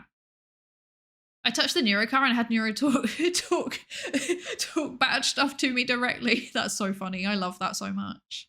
There's definitely some emerging interaction outside of the stream. I'm so excited for the day that Neuro does like meet and greets. I think that's going to come eventually, and I think it's going to be really cool. Yeah.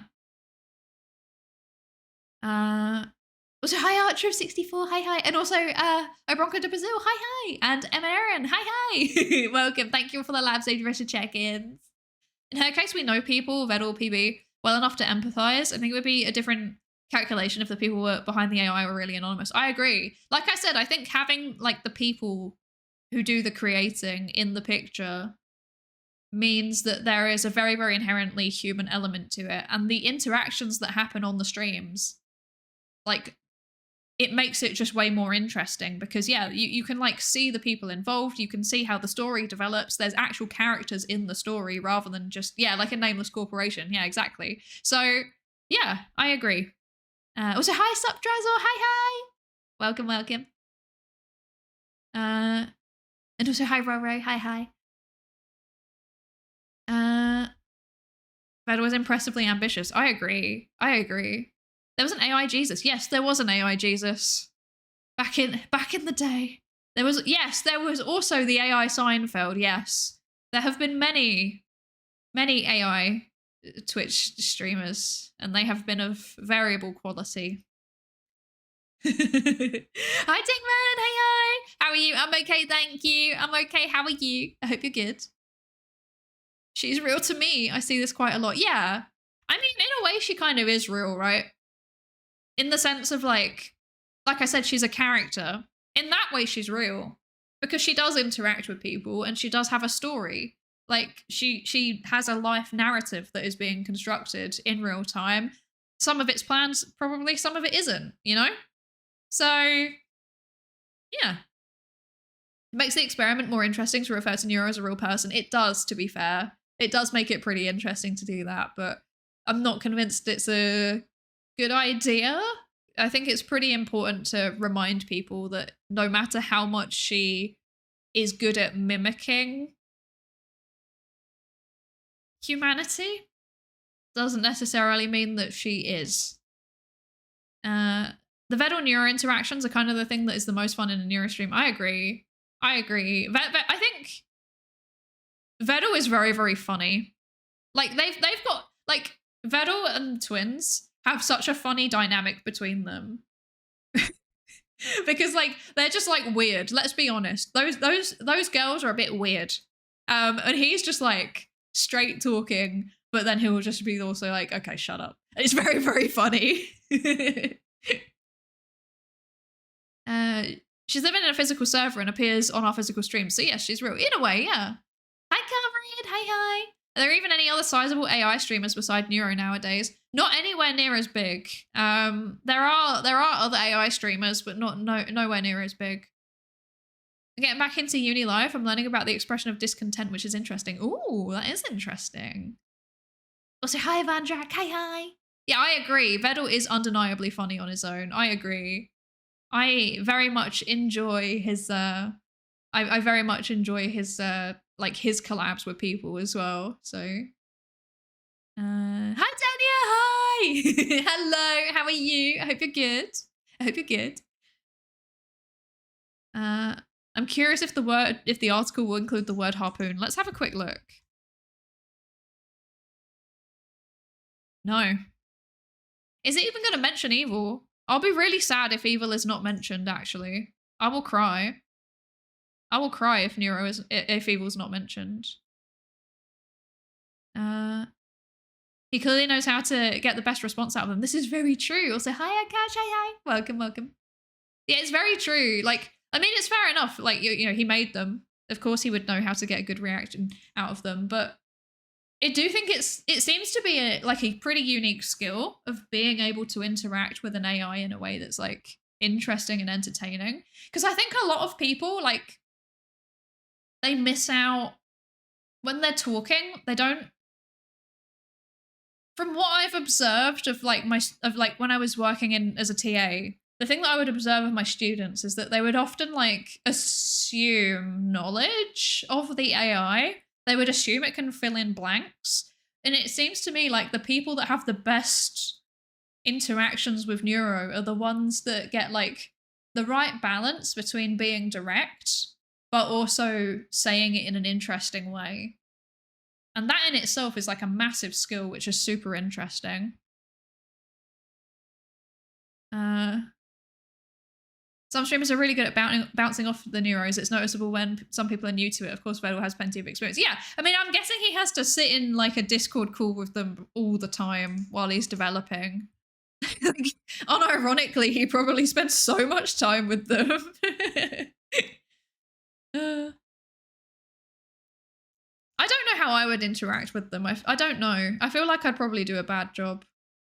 They better not exclude evil. I agree. I agree. If they've excluded evil from this paper, I'm going to be so mad.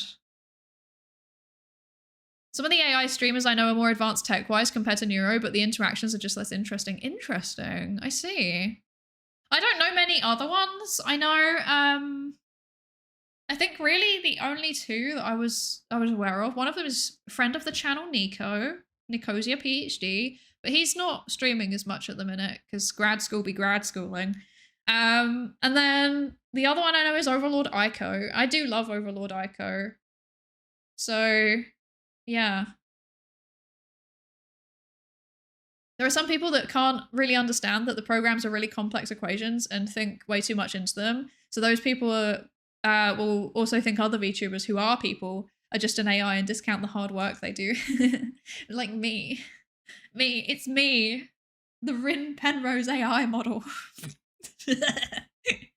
Oh gosh. Like how Lena's good with children and how that translates to being good with AI. Yeah, or like, honestly, probably the cheat code to being good with AI is probably being autistic. Because, okay, sometimes I do assume knowledge of people and then I realize that they don't know what I'm talking about and then I backpedal and I fill in the blanks.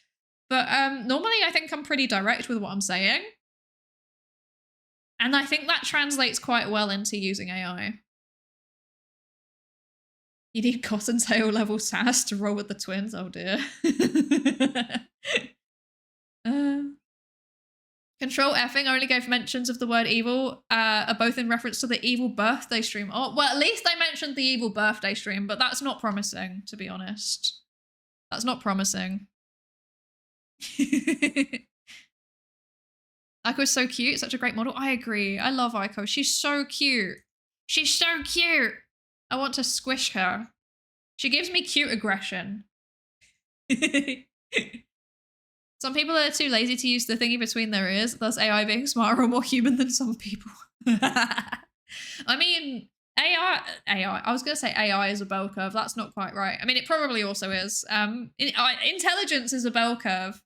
Everything is a bell curve in psychology generally. Everything falls on a bell curve. I mean, obviously, you can't really just say like, oh, yes, just this one thing is intelligence. It's more complicated than that. Intelligence is very multifaceted, very, very multifaceted. And people, you know, are better at some skills than they are at others. Most people in general are average at most things. The indication seems to be that neurodivergent people are more likely to be on the extreme ends of the distribution. But, you know, I'm sure that was related to your comment somehow. Oh yeah, there's always going to be people that are at, you know, a certain end of the distribution, and maybe we'll get to a point where AI overlaps with it. I don't know. I don't know. I mean, I would say that some of the skills that the twins have already on a pretty high, they're at least average, you know, at some things. Like, especially like some of the image recognition that they're doing is really, really good. I've seen people that are not that good. So, yeah. Some streamers get stuck on the weird stuff that Neuro says, which usually makes things spiral. Those who can keep the overarching topics or ask for clarifications do better. Yeah, definitely. So hi, Garden. Hi. Welcome. Maybe the AI will do my laundry. Oh, I wish. I wish. Did you see how Vettel reacted when you wrote code for him? You know what? I did. I watched the condensed video. No, sorry. I watched in real time Neuro's webpage writing. I think I watched the condensed video of Evil making her webpage. But I can't remember anything specific about how Vettel reacted apart from like, stop putting your cursor there! Just stop! I will move the cursor, just stop! Yeah, Evil's dogs, it was so cute. It was so cute. I think it'd be easier to listen to Aiko if she didn't have the radio effect in her voice. Maybe it's just me. I mean, the radio effect on her voice makes sense though, given that she's meant to be like an android, right? Like, I think that's the whole point of it. Like, she's meant to have that effect. Did you see the latest Evil stream where she was walking around Japan with Rob CD? Her vision and coherence were so good. We raided into that stream, and I watched the first half an hour of it and then fell asleep. But I did watch the Neuro one when that happened. Yes. I need to go back and watch the VOD.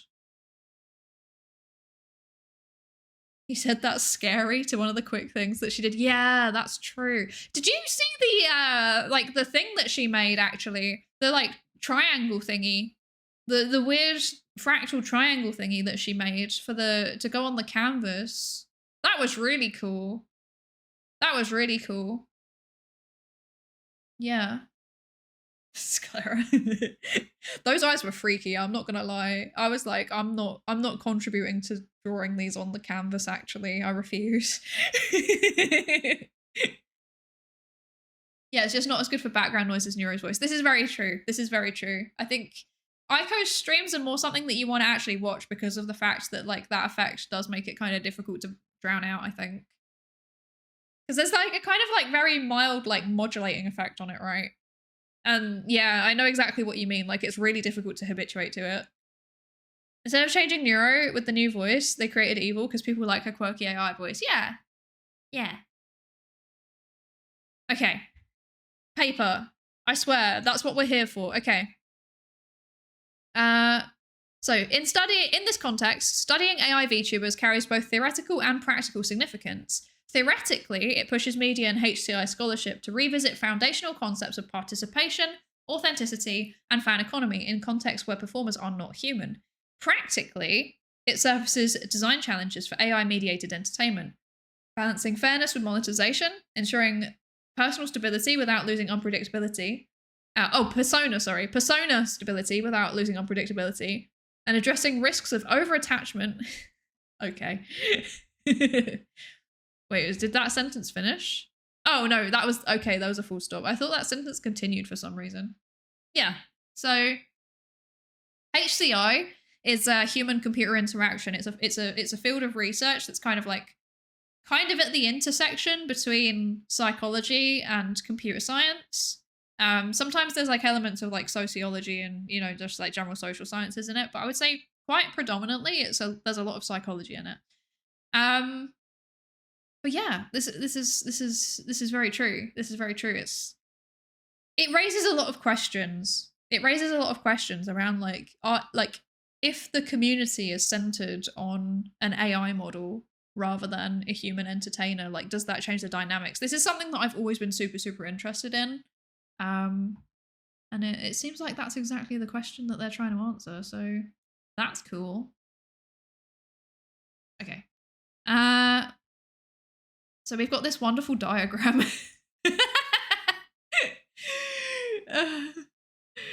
This is... What is this? Why? Okay. I appreciate the labeled diagram. We always love a labeled diagram.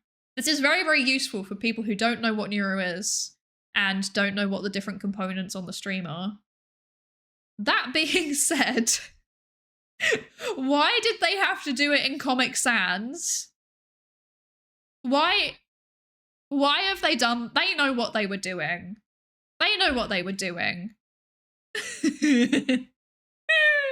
They knew what they were doing. Goodness gracious. So, hi, Angry Luigi. Hi. I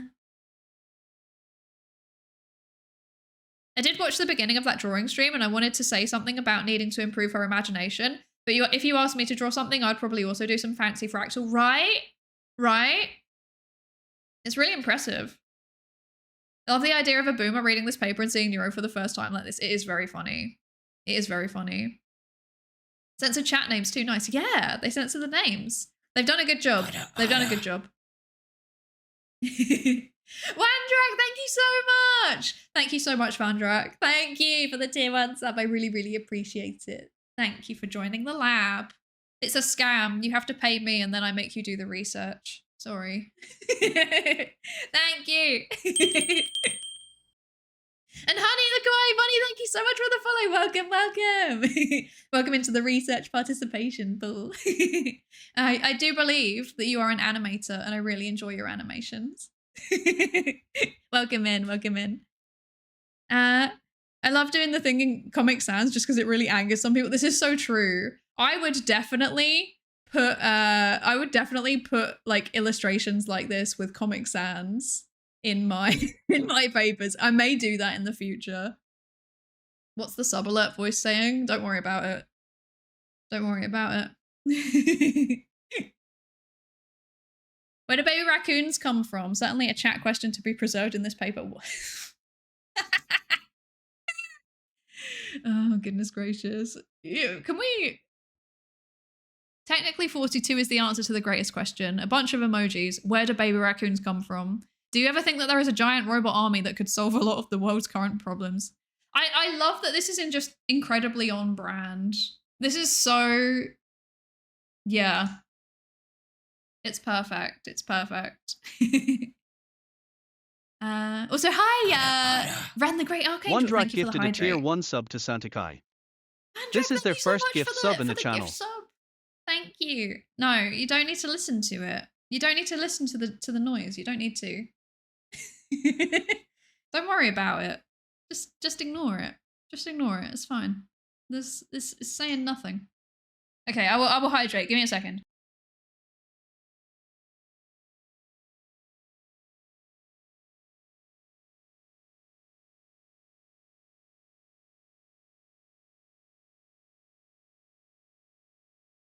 I have drunk a large quantity of water. I'm not gonna lie. Hi. Did you catch what it said? No, nobody caught what it said. Just ignore it. Okay. So we've got this excellent illustrated screenshot. Let's see.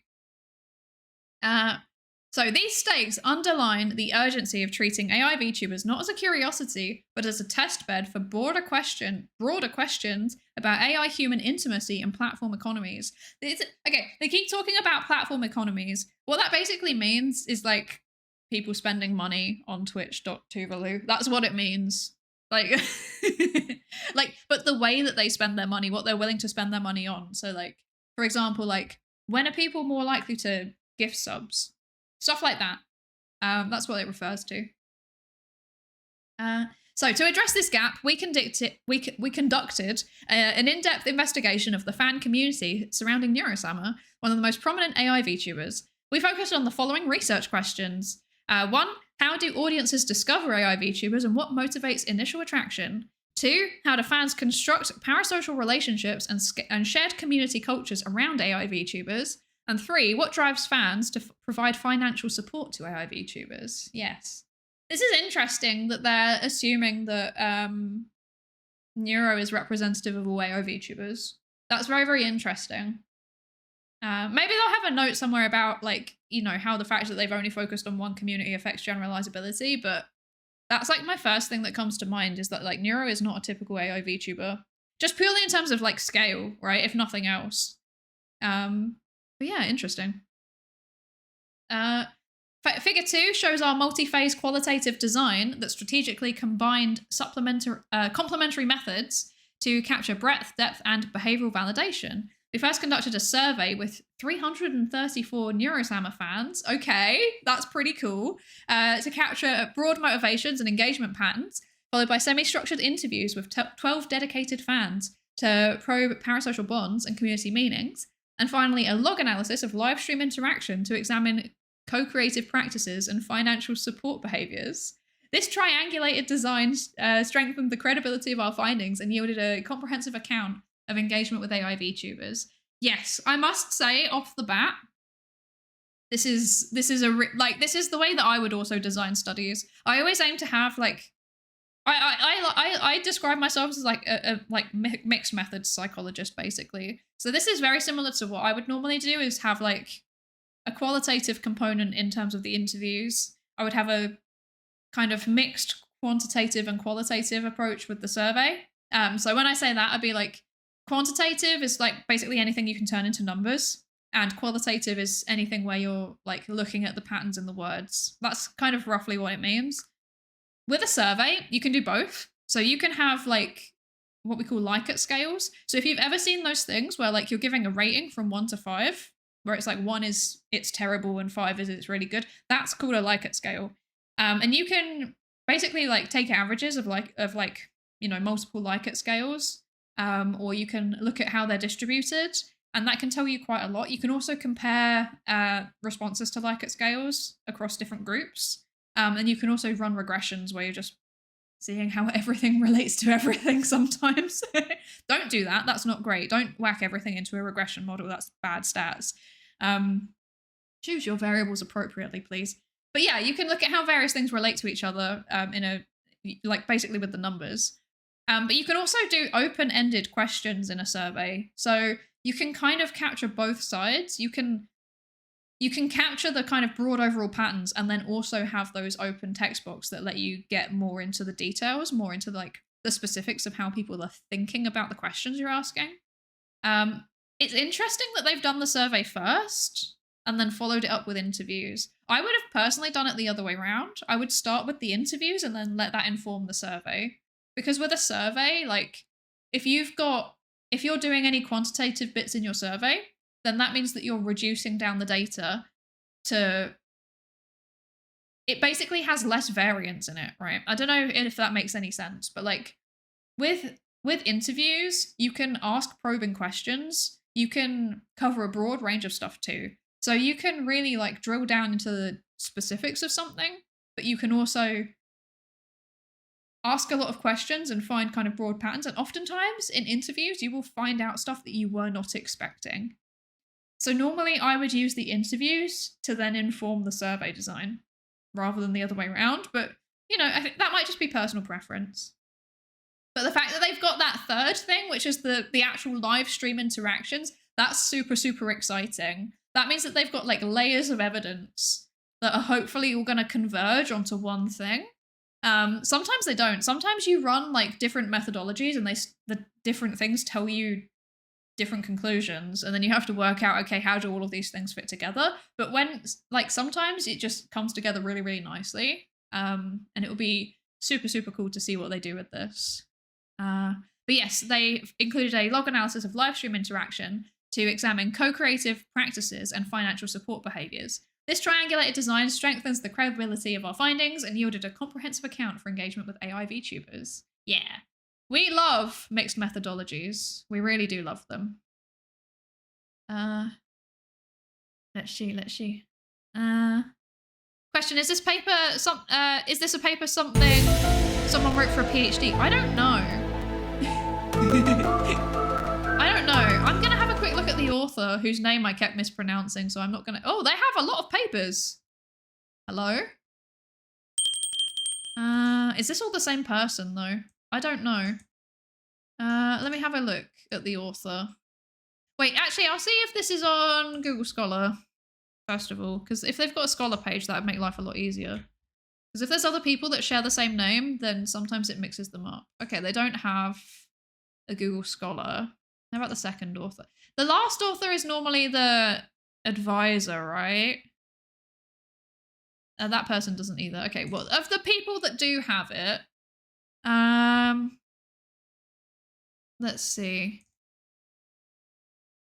Have you got a faculty page? Okay, one of them's a PhD student, definitely. How about this one? And one of them's an assistant professor. So it looks like this might be, I mean, it might be a grad student project, but given that the person says that they're an independent scholar, that suggests that they might have finished grad school, actually. Or it might have been somebody who, like, approached the professors with an idea. Yeah. I don't know. I think platform, maybe in the context of the AI having a platform, with the economy being more about economy of interaction than about money. No. I think they are actually looking at how people are spending their money, I believe. Because it says here in this last part of the paragraph about financial support behaviors. So I think it is actually about like how people are spending money. We're investigated, I know. Sweats nervously. Sweats nervously. It's such a cool study, right? It is such a cool study. Yeah, it's a good sample as well. The sample size is decent. Like, hang on. Yeah, so 334 in a survey. That's okay. I mean, it depends on how many questions they have, but, you know, that's pretty, like, if they're running any basic like, you know, regressions or anything with up to 5 variables, then that should meet power analysis. So that's pretty good. Mixed method psychologist, neat. Yeah, I'm a psychologist. I swear, I'm qualified and everything. Where's my thingy? What is it again? I've forgotten. This? Yeah. It's not a bit. I am, in fact, an actual psychologist. I do mixed method social psychology research about how people interact with science and technology. That's my job. That's my job. I do stuff like how people think about open science policies and how people interact with AI and how people think about misinformation and stuff like that. That's my job. Yeah. There's an anime that parallels this AI-human interaction with an AI influencer. It's called Beatless Okay. It's called Beatless. Okay, anime, interesting discussion on the human-AI interaction. The anime uses the phrase analog hack for when the AI prompts the human behavior. Ooh, interesting. Interesting. Enjoy the paper. Thank you for joining us, Sika. Thank you. I thought you said that scraping Twitch was against TOS. I mean, it depends on what you're using it for, I think. But they have an API, so yeah. This might have just been we have questions about our hobby, let's do some research type of thing. Maybe, but the fact that there's an entire team of people based at Notre Dame, I refuse to say it the wrong way, suggests that this might be a part, like one of them, it says on here, like this person, Toby, his research says like human-computer interaction, human-AI collaboration, end-user programming, like future of work. So like he does do research on a bunch of stuff actually that is quite relevant to neuro. So I think this might be an actual, like, this might be the beginnings of an actual academic research project. What's the context that they've posted this? Have they said anything about what they're doing with this, maybe? No, it doesn't look like it. There might be something later on in the preprint that suggests what they're doing with this preprint, but yeah. Yeah, they're all affiliated with one university. That's pretty common. That means that they're probably all in the same lab. Yeah, apart from the first author's an independent researcher. So I do wonder whether this is like somebody that's part of the swarm that wanted to do this research that then approached this lab and was like, do you want to do this research with me? Or whether it is somebody that was in the lab and has now left. I don't know.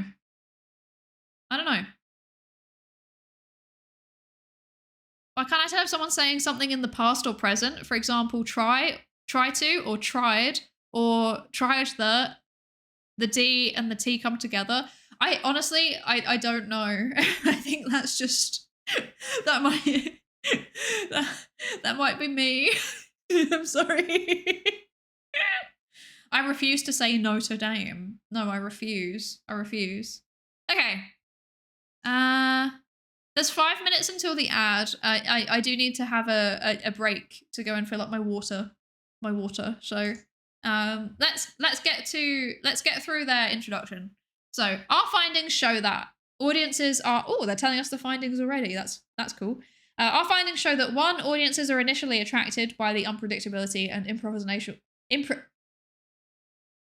Come on, you can do it. Improvisational. There we go. Improvisational quality of community AI interaction. 2, they construct a new form of parasocial relationship where consistency rather than humanness anchors authenticity. Yeah. Oh my gosh. That's such an interesting insight. Because the thing that people say that they really like about Neuro is the fact that like her memory is good enough that she is like consistently referencing prior streams and also consistently responding to things in a similar way, like she's got a personality. That's a really good insight.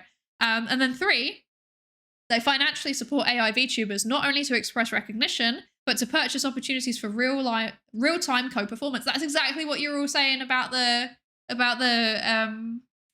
getting to talk to her. Yeah.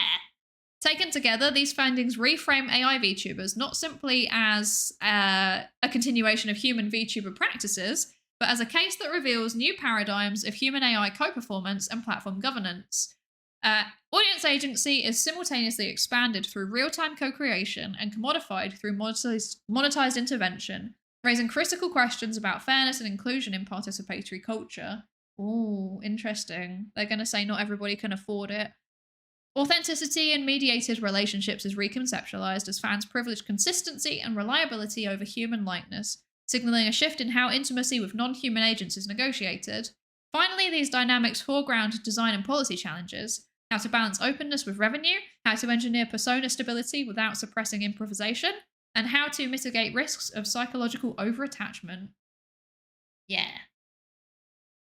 I am not going to read their primary contributions because I think they're just repeating the same thing. But this is a very nice little diagram. I love this. This is such a good way of visualizing how they're doing their study. I really appreciate it, actually. This is very good. Much nicer than a disgusting flowchart. I also really appreciate the little bit of Comic Sans at the bottom here. So phase 1, survey from fan groups, social media platforms, and personal contacts. And that was to establish a foundational perception of fan motivations, perceptions, and financial support. Then phase 2 was the semi-structured interviews with 12 people. That's actually quite a lot for semi-structured interviews. That's a decent... You might look at that and go that's a tiny sample, but for interviews, you don't need many people. And that's a fairly typical sample size, I would say. And most are deeply engaged fans. To explore the deep personal narratives and emotional experiences that contextualize survey findings. And then phase 3 was the interaction log analysis from Twitch. 550,000 chats and 838 super chats. I mean, it's not... I'm guessing it's like bits. I'm guessing they're talking about bits. To observe how fan relationships and motivations manifest in real time, authentic behaviors. That's very cool. Okay. So there's going to be an ad in a minute. So I am going to go and fill up my water bottle. I will be back very, very shortly. Wait, let's see. Can we check the funding bit real quick? As in who funded the research? We can have a very quick look. That should be at the bottom somewhere, right? Oh, they've included all of that. Oh, that's so good. I love it when they actually put their measures into the paper. I like that. There doesn't seem to be any funding disclosure. There you go. There doesn't seem to be any funding disclosure as far as I can see. Nope. So that means that this might not be funded. Or they might just be using university funds. Interesting. Interesting stuff. Also, hi Toxic Corbett. Hey, welcome. What's this paper about and why are we glazing Neuro? They've done a study of the swarm. They've done a study of how the swarm interacts with Neuro and how they think about Neuro, and I'm annoyed because I wanted to do this study. But yes, I will be back in a few minutes. I'm going to go fill up my water bottle. And yeah, I will see you in a few minutes, I guess. Yeah. 8%'s pretty good. That's better than we normally at 2 hours in, to be fair. See you in a minute. See ya.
I have returned. Hello. Hi. Okay, so where were we? Did we all have a good break? Did we all rest our brains a bit? Are we all feeling good? The transition animation is so good. Thank you. It was done by the amazing Lamas. He's so good. He's so good. He did such a good job. 10 out of 10. Right, where are we? What are we doing? I'm confused. I'm in pain. I'm not in pain. I'm fine. Okay, right. So, right, related work. That's what we got to. Let me bring up my chat on my phone again. Hang on. Give me a second. Here we are. There we go. Okay. Cool. Right. Okay. So, I can see you all again now. Perfect. Okay, so related work, VTubers in HCI. I didn't know that there was like, I knew that there was some HCI work on VTubers, like human computer interaction work on VTubers, but I didn't realize that there was a fair amount of it. I guess there's more than I expected because look, there's actually a fair bit of research referenced here. That's pretty exciting. Okay, so virtual YouTubers or VTubers are live streamers who perform through virtual avatars, while the human performer behind the avatar is referred to as, oh wait, this is a word I've never encountered before, Naka no Hito. I see. I have actually never encountered that word before. What does that mean? What? Well, I mean, I know Hito means person, but I don't know what Nakano means. No, as in like the, Yeah, it's a Japanese term, definitely. It's interesting how Neuro's been widely accepted as part of the VTuber community rather than as seen as AI trying to replace human streamers. There's likely many reasons. I mean, she was at one point, right? There was one point where people responded quite negatively to her. But, yeah. She has been accepted now. And I think it's because, like, Fedor's done a really good job of integrating her into existing VTuber culture, you know? Like, even small things, like, you know, making sure that it's, like, human artists that are being commissioned. That I think that's a big thing. That's a big thing. I think that's partly why. Let's see.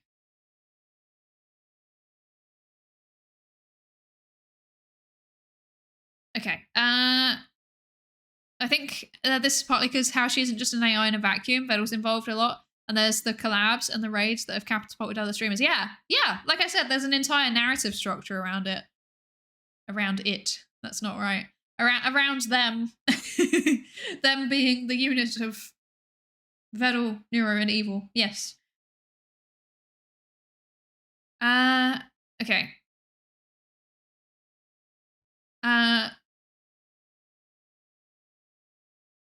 It's a TTS. People like when it messes up. That is true. People do like when the TTS messes up. It's quite funny. I think part of why she's accepted is due to the narrative. I assume misinformation that she was not trained on copyrighted material and stuff. I mean, nobody knows what Neuro was trained on. Threatening. But yeah, nobody knows what she was trained on. There's rumors that she's like partially trained on Twitch chat, which would make sense as to why she responds to certain things in certain ways, but I don't know. Not sure. Nakano means inside, so something like the human inside. Oh, I see. Interesting. Some people got so upset when Connor kept referring to Nero as it. That's true. That was very funny. Yeah, or as a clanker. Yeah. He wasn't salty, I think. He wasn't. I mean, based on what I've seen, I didn't manage to watch like many streams because obviously he's in Japan, so he's not normally streaming at good times for me because like it's either overnight or when I wake up to go to work. But from what I saw, like the clips, it doesn't seem like he was genuinely salty. It seems like he was just playing up for comedy. But yeah, what do I know? I'm autistic.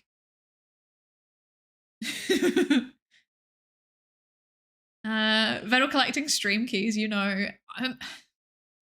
I'm just saying, like, obviously I'm small. There's no reason why anyone would ever want my stream key, but like, I would just give it at this point. No. I'd just be like, yeah, man, take it.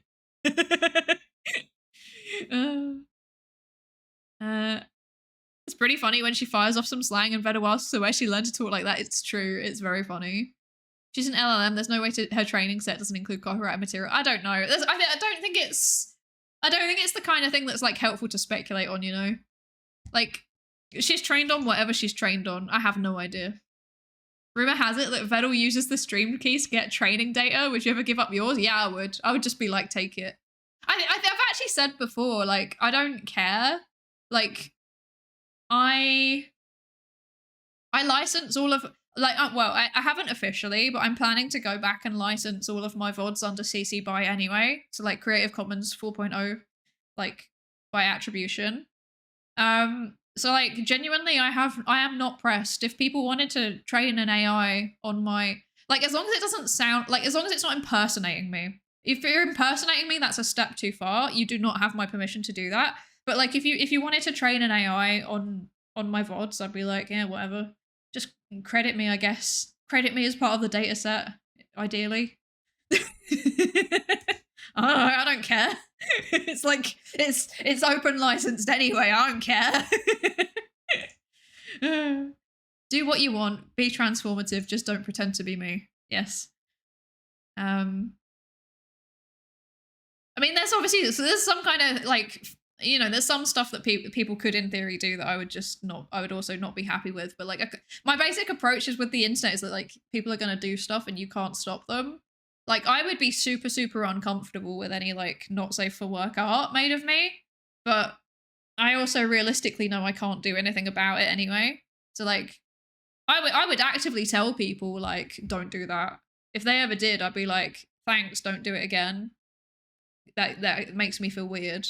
But also, I can't stop it. If it happened, it happened. And likewise, if you know, if my VODs were trained, then, or if my VODs were used for training, it's the same approach. Neuro collabed with Hololive before any active discussion, just because she was popular and collabed with many other big VTubers pretty early. Yeah, exactly. I think it's misleading to claim that she was not trained on copyrighted material when I don't think Bobo has ever said that. Yeah, I mean, this is the thing. We have no idea what she's trained on.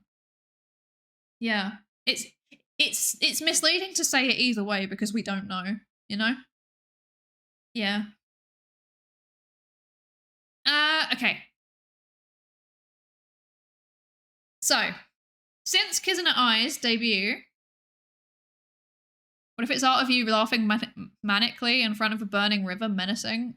Like I said, I don't care. Do whatever you want.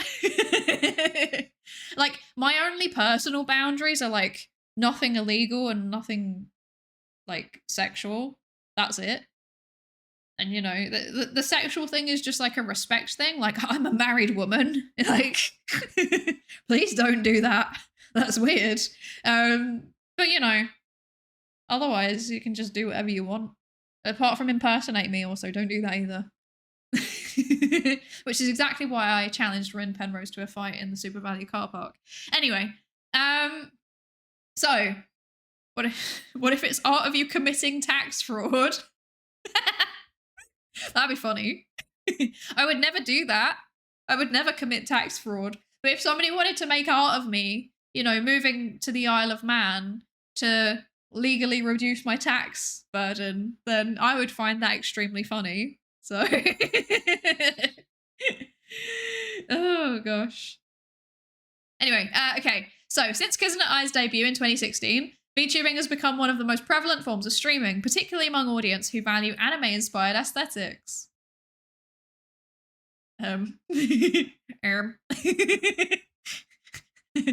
Laughs nervously.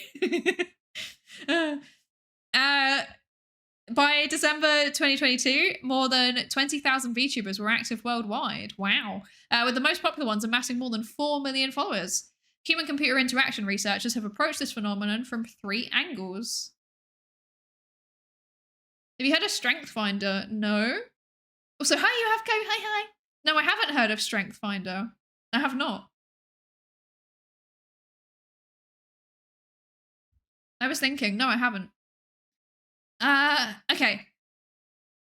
One body of work examines the design of VTubers themselves. Ooh, interesting. Studied to investigate how VTubers construct their avatars and identities including the role of gender expression, cross-cultural aesthetics, and inclusive representation. Others examine the production side, such as the tools and environments used for VTubing. These studies highlight how technical and aesthetic choices shape the mediated presence of VTubers. That is super, super interesting, because I haven't read these studies, but my pet theory is that VTubers kind of like, they base their designs around their idealized self. And I feel like it's quite interesting to see how that relates to like who they actually are, if that makes sense. Or maybe not their idealized self, but like the way that they think about themselves in a kind of abstract way, right? Because I've heard quite a few people say, for lack of a better description, I've heard quite a few people say that they like had an initial design for their VTuber, and then after a while, it like didn't feel like them. Like they realized that it didn't match with their personality, and then it made them feel really, really uncomfortable. And that's super, super interesting, because that's almost like a kind of subclinical dysphoria almost. So it would be super, super interesting to find out how people like change their design slightly over time to better match how they see themselves or how they think about themselves.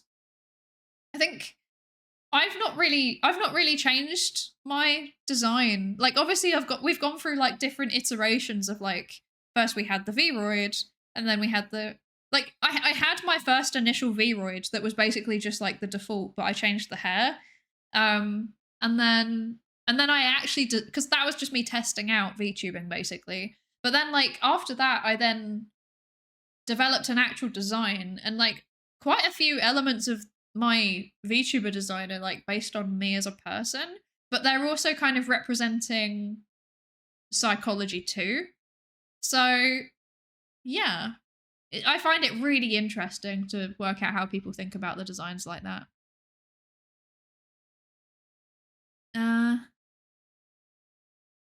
VTubing has become one of the most prevalent forms of streaming, citation needed. I mean, to be fair, it's big now, isn't it? It is big. Like, you can't deny that it's pretty big. I wouldn't say it's like one of the most prevalent. Actually, no, I guess it kind of is, to be fair, because there's a lot of VTubers now. There's a lot of VTubers, and there's a lot of big VTubers, and like a pretty sizable chunk of the biggest streamers are now VTubers. So yeah. Interesting. Strength Finder is like a personality type kind of test that tells you your strengths. It has about MBTI level evidence for it, which is more than nothing, I guess.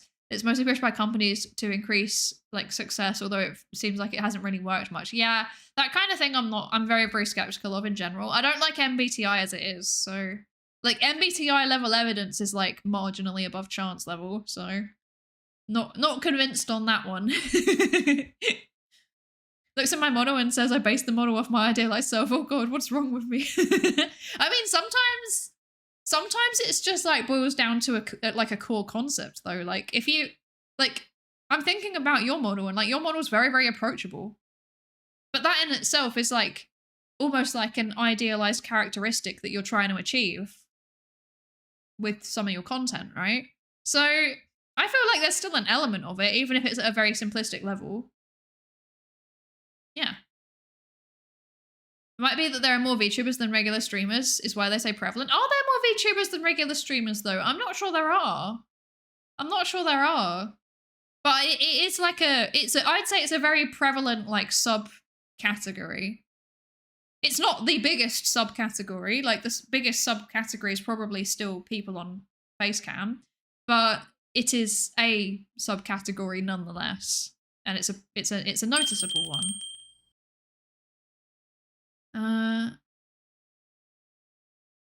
Thank you. Welcome in for the follow.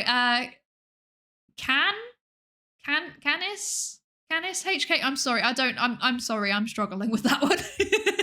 But thank you so much for the follow. Welcome in. And also, not sorry. You followed like half an hour ago, and I forgot to say thank you for the follow as well. Thank you. Welcome in. I get dysphoria with VR chat models that feel like they don't fit me. Yeah, right? I think it's an actual thing. I think it's a thing.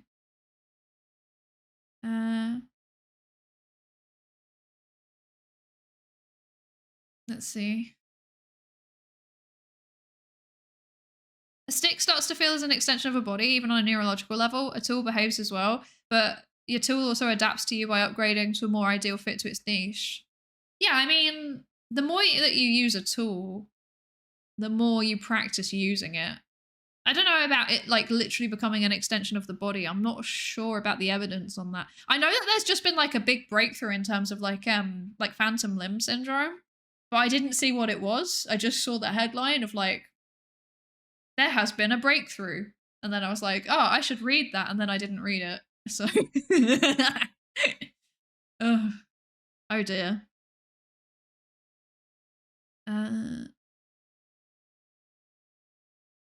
There are no VTubers competing with the numbers of facecam streamers. I mean, I don't know. It depends on the metrics you're looking at. If you're looking at it in terms of concurrent viewers, then that's a fair statement, I think. But if you're looking at it in terms of other metrics, like chat engagement or, you know, active subs, then there are VTubers that compete. And even in terms of like CCV, like we're slowly starting to get there with that too. So yeah, I don't know. I'll give you that. I do want more people knowing to eat plants and how not to get sick. Yeah, exactly. And you got to be approachable. Exactly. See? I just don't know what the other forms of streaming would be. Facecam and not facecam, then yeah, it'd be top 3, but it's hard to quantify with the different platforms and countries. I'd say like, so like VTubers, it's interesting, isn't it? Because VTubing's a medium. It's not a type of stream, it's a medium of a stream. So I guess it'd be like facecam streamers, maybe IRL streamers could be separated out. Maybe like makers and crafting and art potentially could be separated out. But aside from that, yeah, I'm not sure. I guess maybe like DJ streams and music streams could potentially also be separated out. But then obviously VTubers do all of those things. So I'm not sure. I'm not sure. I think the idea that VTubers are even close to being a majority is serious perception bias. I agree. Like there are millions and millions of streamers compared to like tens, hundreds of thousands of VTubers. Yeah, it's very, very true. I mean, even on Twitch, like I haven't looked at the top 100 streamers recently, but it's like when you look at it, it is overwhelmingly facecam streamers. Like I think maybe like Iron Mouse, Vedal, Zentreya are kind of like in there somewhere, if I remember correctly. Maybe there's a few others too. But yeah, don't know. Pulled some semi-trustworthy stats. VTubers are 0.3% of Twitch, but 5% of viewership. Oh, interesting. That's really interesting. Okay. So they're overrepresented in terms of the viewership. That's really interesting. It's definitely grown since 2023, I agree. Chat engagement is inversely proportional to the number of chatters. It's just logistically impossible for one person to interact with 500 viewers as well as 50 or 5. I don't know. When I say chat engagement, I'm not necessarily thinking about like qualitatively how people feel when they're posting in chat. I'm more thinking about like how many people are posting in chat. I don't know.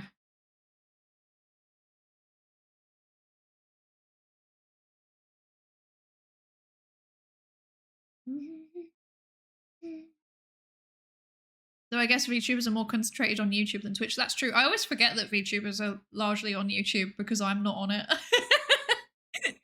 I just don't like it. I'm not the live stream back end. I'm not keen on it. It's just personal preference. The front end, I'm not keen on it either. It's also just personal preference.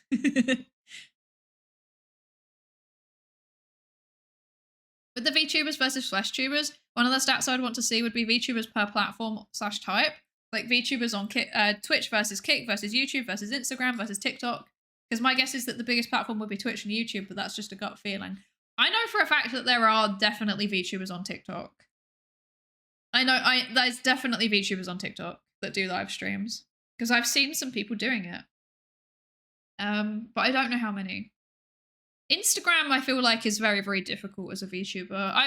I've tried, like because I quite like Instagram as a platform, but like in order to use Instagram as a VTuber, you need to kind of constantly be churning out some kind of image-based content, and there's only so much you can do without constantly commissioning artists.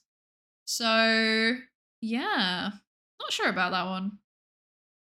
I guess you can also be posting a lot of reels. I know that a lot of people have success with like the vertical short form reels, but you need an editor for that. And I do plan to eventually one day have an editor, but not yet. And I don't have the time for that. So yeah. Sorry for getting us stuck on this irrelevant detail. I mean, it's interesting. Probably because turning on OBS and maybe a cam is less specialized knowledge than even getting a basic model running. I mean, it depends, right? It depends. Like you can, if you're willing to do a bit of Googling, like, I don't know. Turning off on OBS and setting up a cam, I would say, is probably about the same level as effort as you would need to do to be a PNG tuber. Because that is instead like you set up a reactive PNG program, which you can literally just do with Discord integration, and then turning on OBS.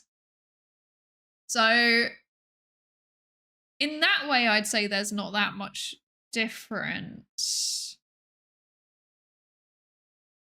And it's pretty normal for people to go from PNG tuber to then like either 2D or 3D VTuber. So I'm not sure. Not sure. I remember seeing it's about 60% of the VTuber population is on Twitch. Oh, really? I didn't know. I thought most of them were on YouTube. Interesting. I'm guessing that's just English speaking though. Surely that's just English speaking because more Japanese Japanese VTubers are overwhelmingly on YouTube. So not sure. Maybe there's like a perception bias in terms of the fact that there's so many like corporate VTubers on YouTube, and that's why people think that. I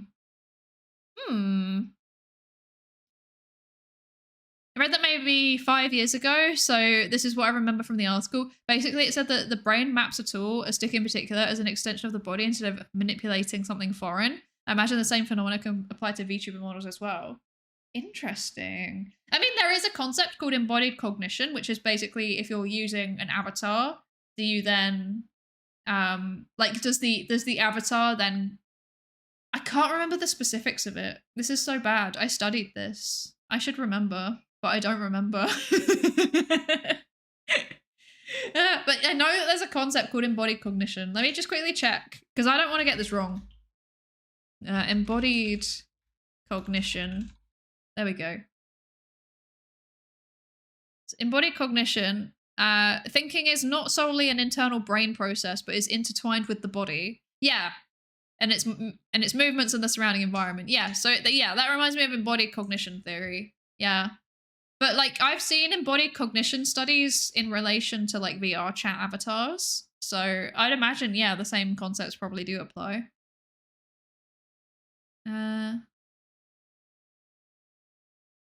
are free VTuber models, but fancy custom one is expensive. I mean, it can be, unless you're like me and you're very, very lucky and you know someone really, really cool who will make you an Adventure Time model as a joke, as a stream project, and then you proceed to continue using. Oh gosh. Okay, I feel like we've gone off the rails a little bit. Japan has a lock on YouTube for some reason. They really do, don't they? I feel like we've gone off the rails a little bit. Shall we go back to the actual paper now? The Adventure Time model is so good though, thank you. Mylan did such a good job. Wait, I forgot I can do this to them now.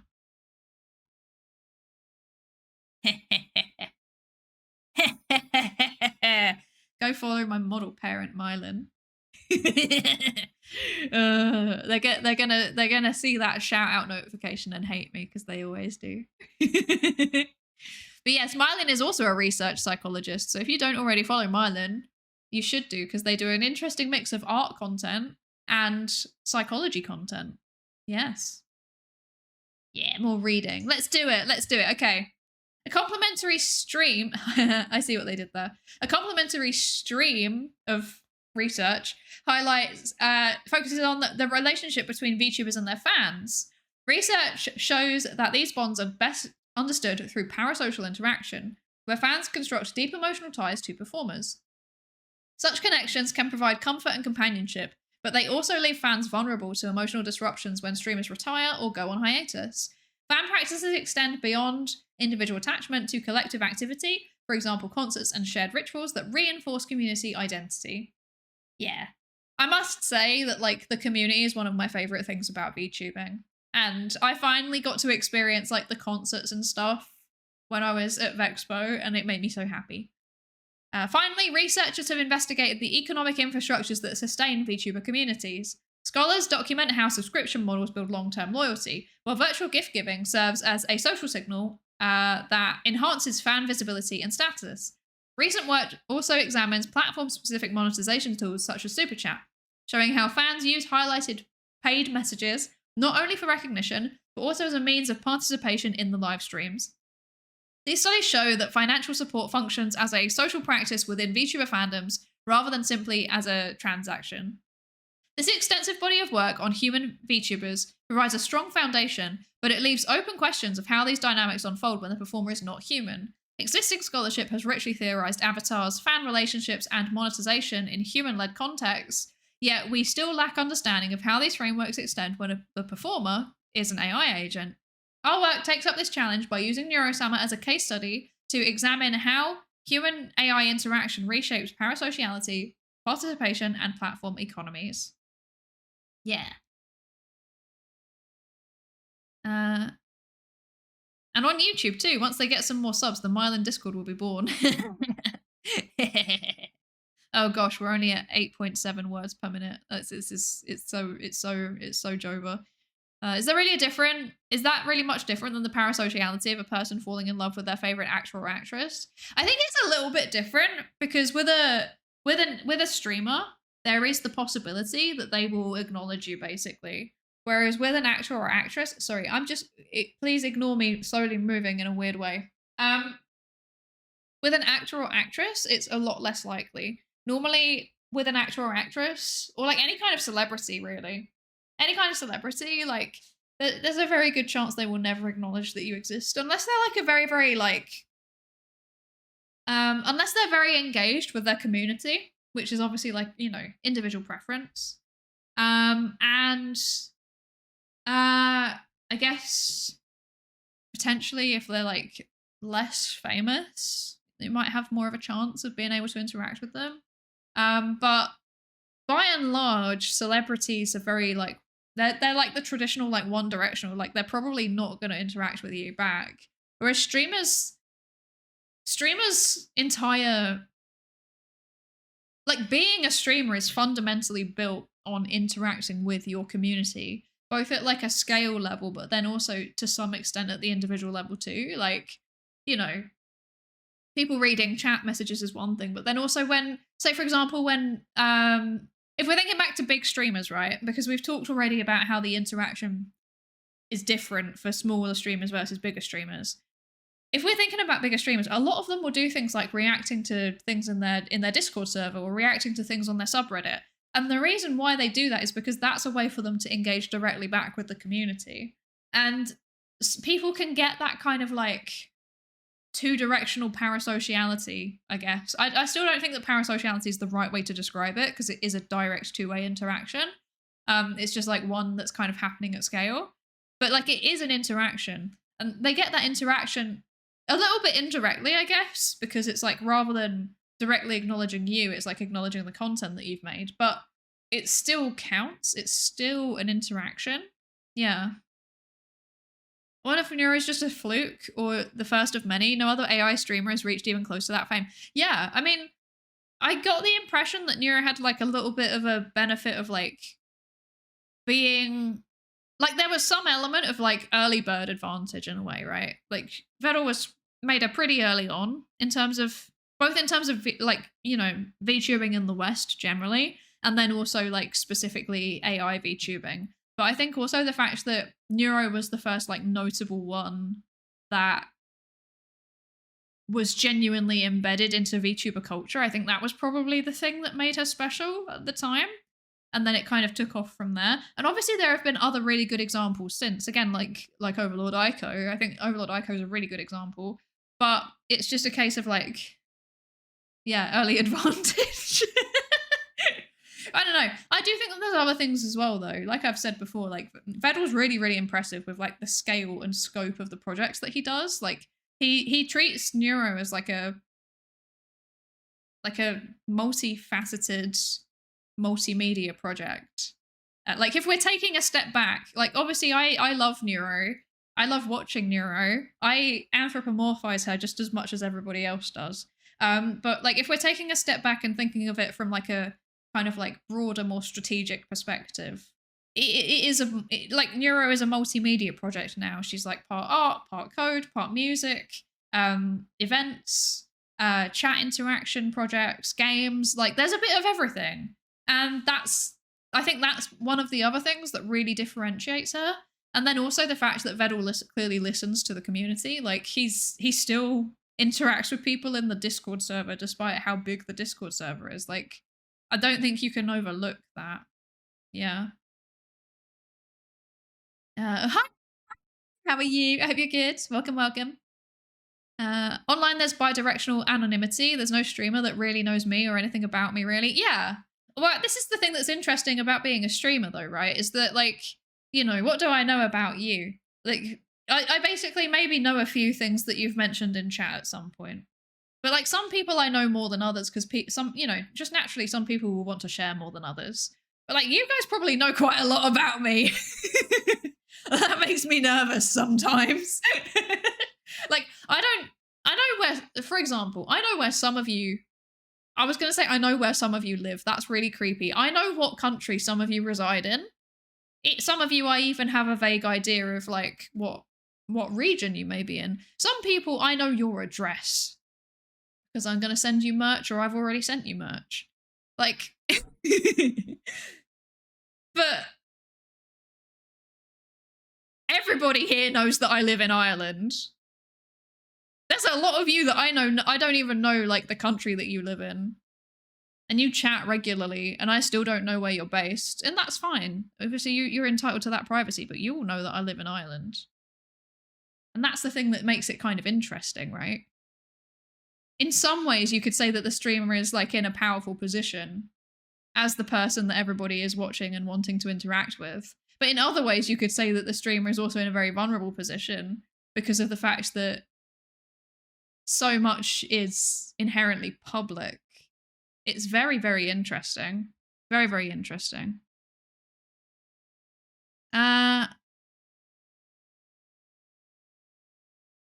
Vedal's really dedicated and well-versed in internet culture. Exactly. And I think that's partly why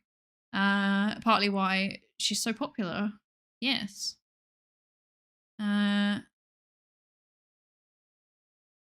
Also the COVID bump. Yes, that's so true. She was so well timed with the COVID bump as well.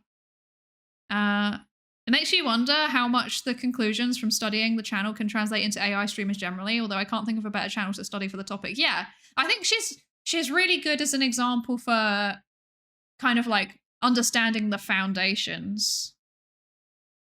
You know? Like the foundations that other AI streamers may build off. But I do agree, I don't think she's particularly representative. Do you know some of our names through PayPal? Maybe. Maybe. Regulars might be better known and people with more memorable names might be better known. Yeah, exactly. And then obviously some people in chat are literally just my friends. Like, for example, like Bobo and Mylin. Like, they're my friends. So, yeah. Kind of sucks that streaming is a one-way relationships, but it's what happens when one person gets a ton of attention. Yeah, I mean, I don't think it necessarily has to be that way. Like that's why I try my best to make a point of like, you know, saying hello to people and reading people's messages and doing the chat interaction and stuff. Like no matter how many people are here, I really, really do try my best because I'm not here for it to be a one-way interaction. I'm here to hang out with people basically. so that we can talk about cool stuff. So, yeah. Hadn't considered that, yes. Every time that you make a donation or a purchase on my Ko-fi, I do in fact see your name at least.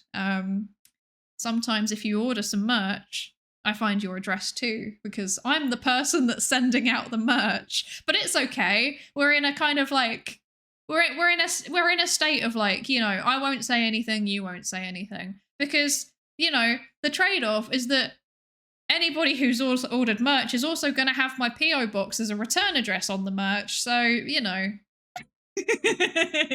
just don't, it's fine. We just won't say anything. Like, I won't say what city you're in and you won't say what city I'm in, and it's all good. Although actually, now I think about that, it's not even technically accurate. My PO box may be in a different place than where I am, but I won't confirm or deny that. Legally, I have to say that publicly now. I cannot confirm nor deny whether I am or am not in the same place as my PO box, or whether I have to travel to it, or whether it is near me. I legally have to say that now. Sweats nervously. Please don't come and tell me off, witness protection.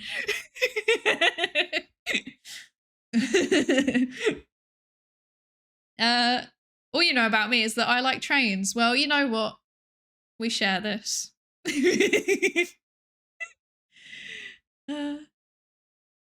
There was a COVID bump in late 2022/early 2023. I mean, so Neuro started earlier than that though, right? Neuro, like, I mean, if you're counting like the Osu period, I guess maybe a little bit earlier than that, but like, yeah, that's when she got popularity. But yes, there were still COVID bumps happening throughout basically up until last year, actually, because like parts of the world were still kind of in and out of various stages of lockdown, right? So, or like there were still kind of restrictions and people were still adapting back to the reduction of restrictions. So COVID has had a really like long-term impact on things. Do you snoop on your followers on Twitter? No. Sometimes I follow people back though. It just depends. I tend to only, because this isn't like a me being weird and rude. This is like me wanting my timeline to be stuff that like is relevant, basically. So normally I will only follow people on Twitter back if like they're also a creator, and I think maybe we will do something at some point. But that's literally just because like, you know, there's so many people on Twitter and the feed is such a mess, and I want to just see things that are like useful. Not in like a rude way. I don't mean that in any rude way, but I mean like, are people doing interesting projects, you know? Like, for example, I went on Twitter the other day and I found out that Rico, my friend Rico Siempre, got interviewed by the IDF, like the Immune Deficiency Foundation. The Immune Deficiency Foundation. And that's incredibly cool.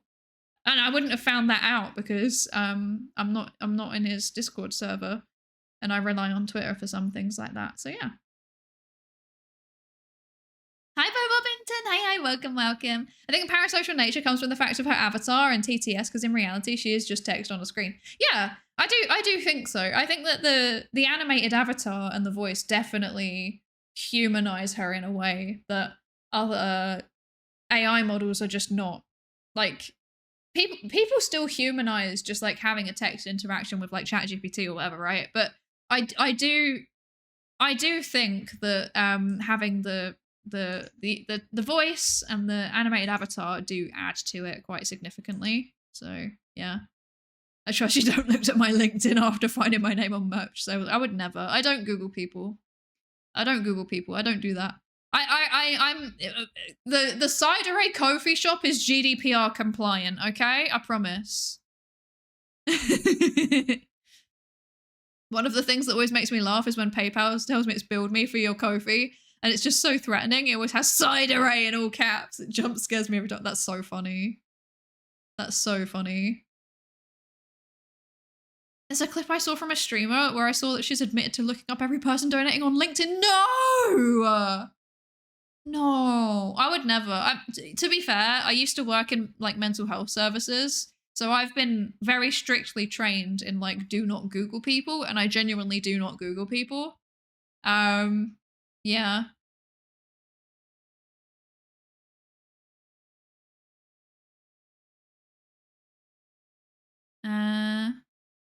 There's a Russian AI VTuber that has like 300 to 500 viewers, which makes her equal or up to 10 times bigger than the majority of other Russian VTubers, almost comparable to Neuro in this regard. That's so interesting. I didn't know that.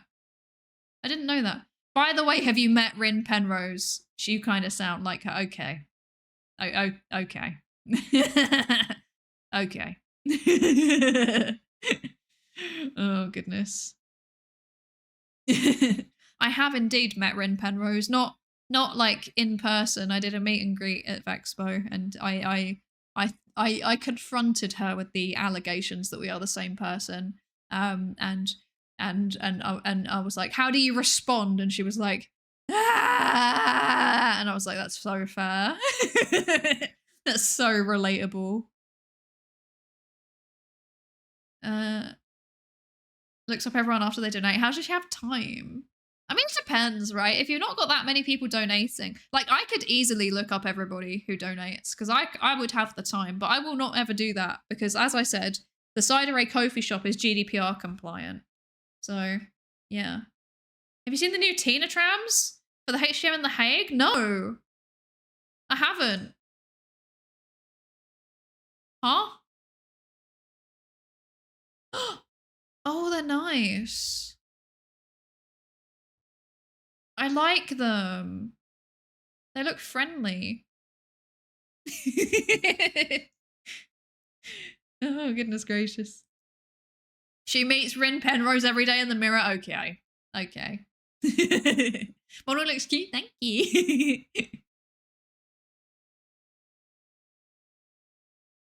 Wait, I hope you meant me and not Rin Penrose. Oh, wait, the Russian VTuber. Oh, okay, okay. Oh, my bad. Okay, okay. I thought I was getting a compliment. Okay, bye. Bye. I'm just gonna hide here. Oh, goodness gracious. Okay, right. I'm back. But you didn't see that coming. But you never could have imagined that I would just turn up like that again on my own stream. Can you imagine? Oh, goodness gracious. Okay, anyway. Today's stream's really great. Gotta go sleep. I'll watch the rest later and possibly read the pool paper. Thank you for joining us, Luna. Thank you. I hope you have a good sleep. Thank you for joining us. Okay, right, paper. We should read the paper, shouldn't we? Because it is a good paper. We should read it. Okay. Scholars have increasingly examined how AI is being integrated into live streaming, with most research concentrating on e-commerce contexts. E-commerce, where you can buy your stuff. You can buy your cool merch and stuff. Just like the Psydere coffee shop. No, not really. Please. No, please, no, actually. I actually genuinely don't because I've run out of some stuff and I haven't had the chance to take things down because life has been life. Okay. Oh gosh. Okay. So early work compared AI streamers with human hosts and found that virtual agents can perform competitively in commercial settings. Subsequent studies, I apologize, I just kicked my microphone. Subsequent studies demonstrated that AI agents can actively shape purchasing decisions and even influence the broader dynamics of digital commerce. Beyond functional performance, sorry, I was just thinking, like, I wonder what that means. AI, like, as in like a chat. It depends on how they mean AI agent. If they're talking about like chatbots, for example. Interesting. Okay. Beyond functional performance, anthropomorphic design features and subtle emotional cues such as smiling have been shown to strengthen consumer engagement. Okay, this is okay. I literally have like I literally have a study like planned out partially that I want to do that's like testing exactly these kinds of things, but specifically in relation to AI VTubers. Authors of this study, if you happen to come across this stream/VOD, hit me up. These studies suggest that the effectiveness of AI streamers depend not only on what they do, but also on how human-like and emotionally expressive they appear. A second line of work explores AI as supportive technology for human streamers. For example, commercial live stream assistants can provide interactive support during broadcasts. Yes, that's like what Nicosia PhD used to do, or still does. I haven't seen him stream in a while. But that's what Nico does / did with the panda. The panda would join him. The panda was the AI, and it would join him on stream, and then he would interact with it sometimes. While personality-infused AI companions can enhance audience connection, other systems enable cross-language interaction through real-time translation. Yet these applications face clear limitations. Weaknesses in sensory language can undermine perceived authenticity, and service failures can trigger consumer disengagement. The literature illustrates both the supportive potential and the persistent challenges of AI in live streaming environments. By contrast, research on entertainment-orientated AI streamers is sparse. Prior studies examined the technical integrations of AI into VTubers, or the role of digital human technologies in social media live streaming, but little attention has been paid to fully autonomous AI VTubers that function as entertainers in their own right. The rise of fully autonomous AI VTubers like Neuro-sama foregrounds not just technical feasibility, but also questions of audience engagement, parasociality, and collective identity. Our study addresses this underexplored dimension of AI in live streaming by shifting the focus from commerce and assistance to entertainment and community building. Yeah, okay. So yeah, the previous work has primarily focused on basically like getting people to buy things, because largely that's, you know, what gets you funding. And they're instead shifting it to like a more kind of like almost like communal, I guess, like giving, rather than trying to get them to give you money, it's like you're giving them entertainment and building a community around it, which is fundamentally quite a different motivation. And I can see how that would affect the technology development. So they're not wrong. This is something that makes Neuro quite unique in that way. Okay. Let's see. Hi J5, hi, how are you? I hope you're good.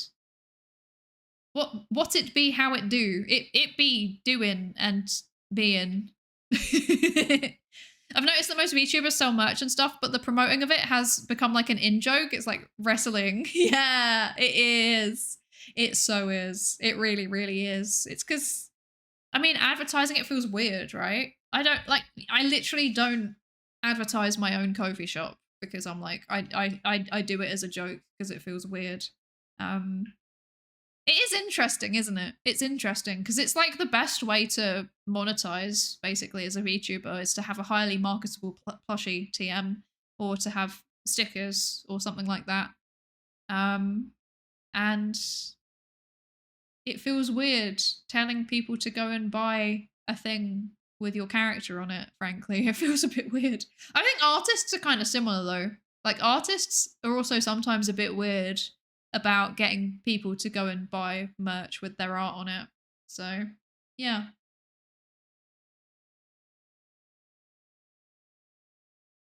I'm hydrating.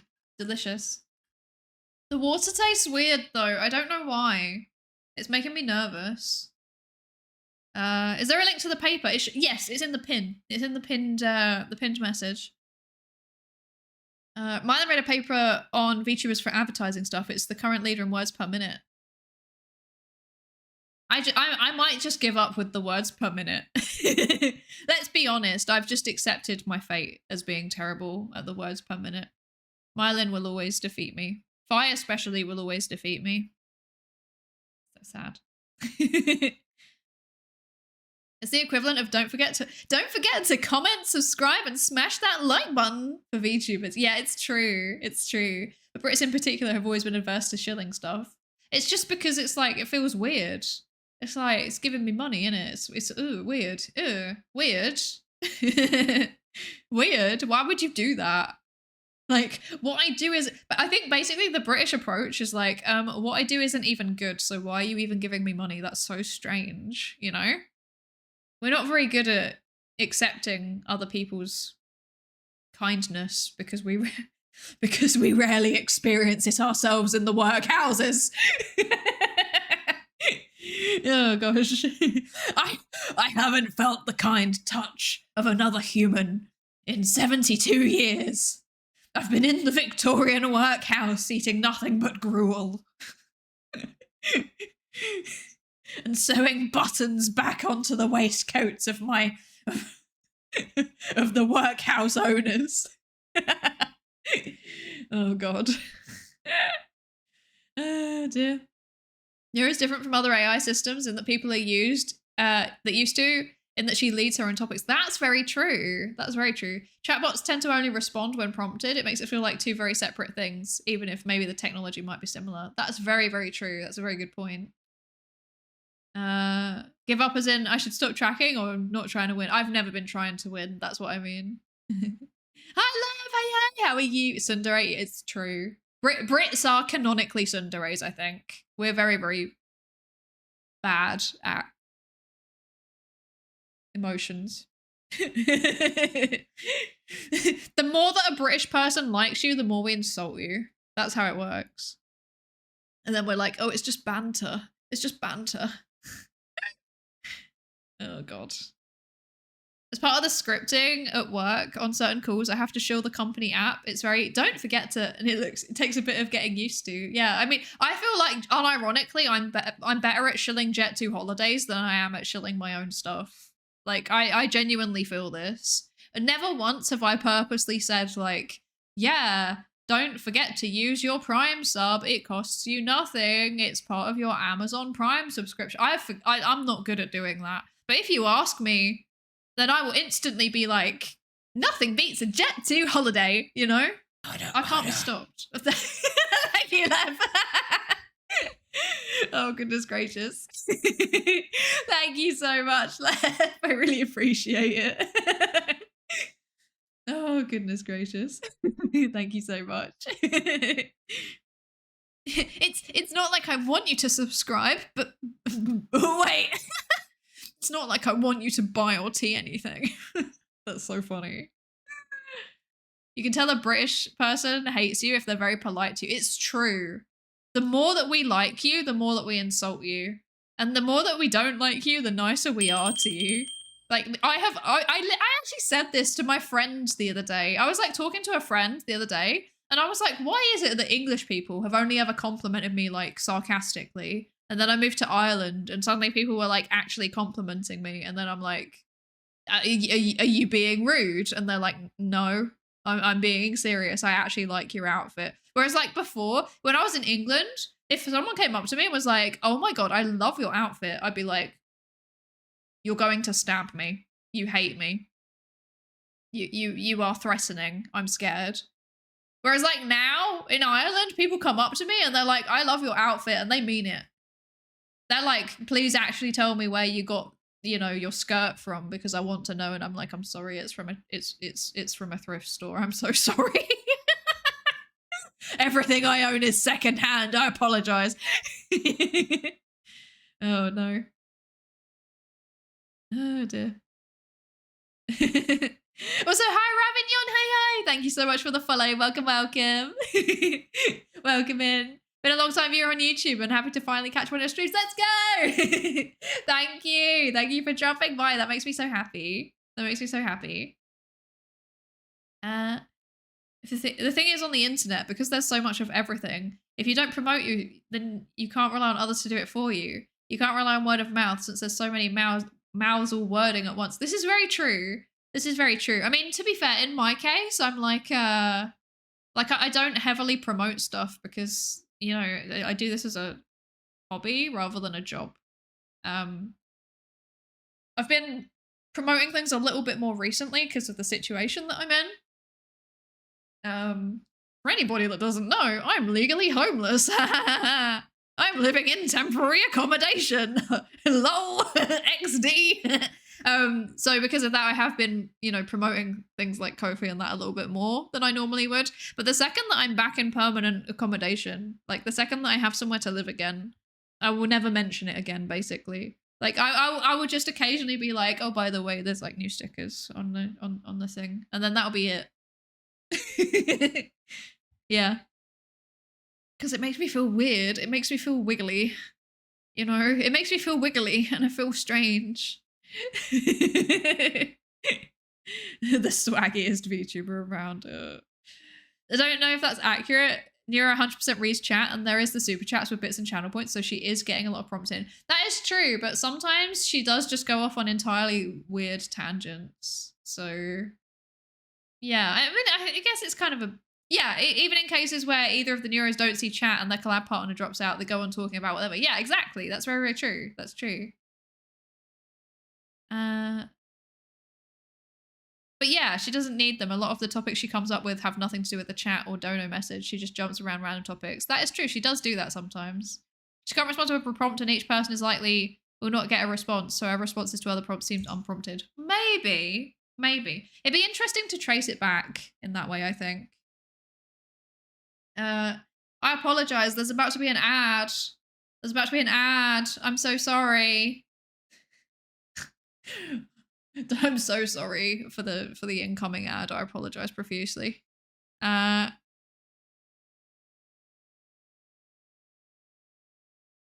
I don't know. It is interesting. It'd be really interesting to see whether you can like basically trace her. Like if you can trace her thinking to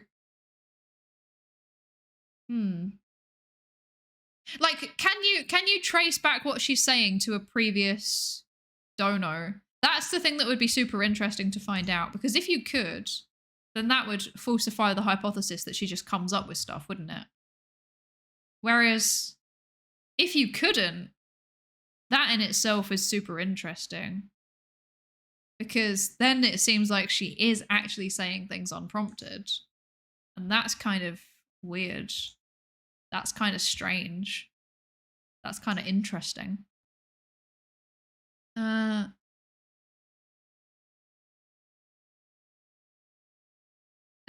as a design principle requires a prompt. Internal prompting is a possibility. Yeah, that's true. She could also be doing internal prompts. That's actually very true. I hate ads, but also they allow me to somewhat keep track of ads. Also, the ad started. I'm sorry. I'm sorry.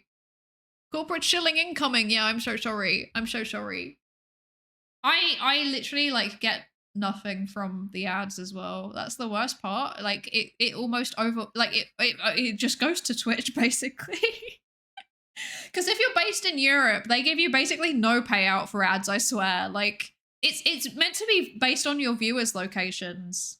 But it like I've done comparisons with friends who have similar levels of viewership as me. And when we look at the ads, it's like, hang on a second. Why am I getting like less than 10% of what they got for the equivalent number of people? This is very strange and suspicious. So I think that Twitch just kind of just gives a bit less to people that are based in Europe, to be honest. I was ready to be smug about how I don't get ads in my country, and then I got hit with a 20-second one. I'm so sorry. Oh, delicious irony. The question is, how prompted are we? By nothing or by our own thoughts? Neuro is prompted by a sudden black screen or by her own generated monologue. Yeah, it's interesting. It's interesting. Neuro panics when IRL streamers abruptly ends in a black screen or glitches. Yeah, I didn't manage to see that because I didn't watch it live. But I can imagine, because if she's entirely reliant on certain pieces of input, then it just suddenly stops. Then she'd just be like, what am I now meant to be processing? Hello?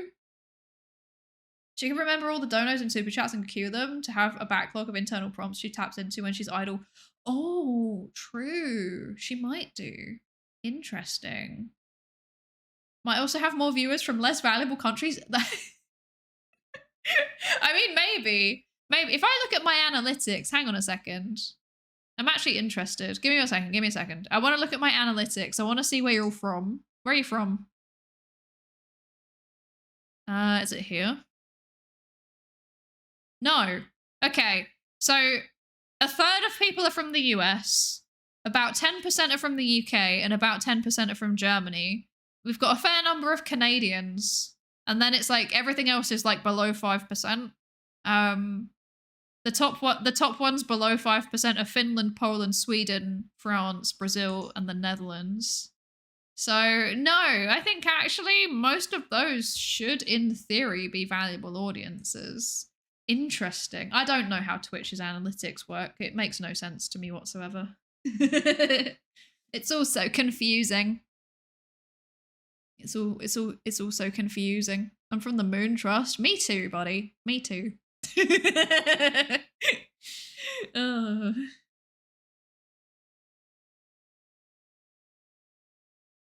From an ad point of view, not that those countries aren't valuable. Yeah, that's the thing.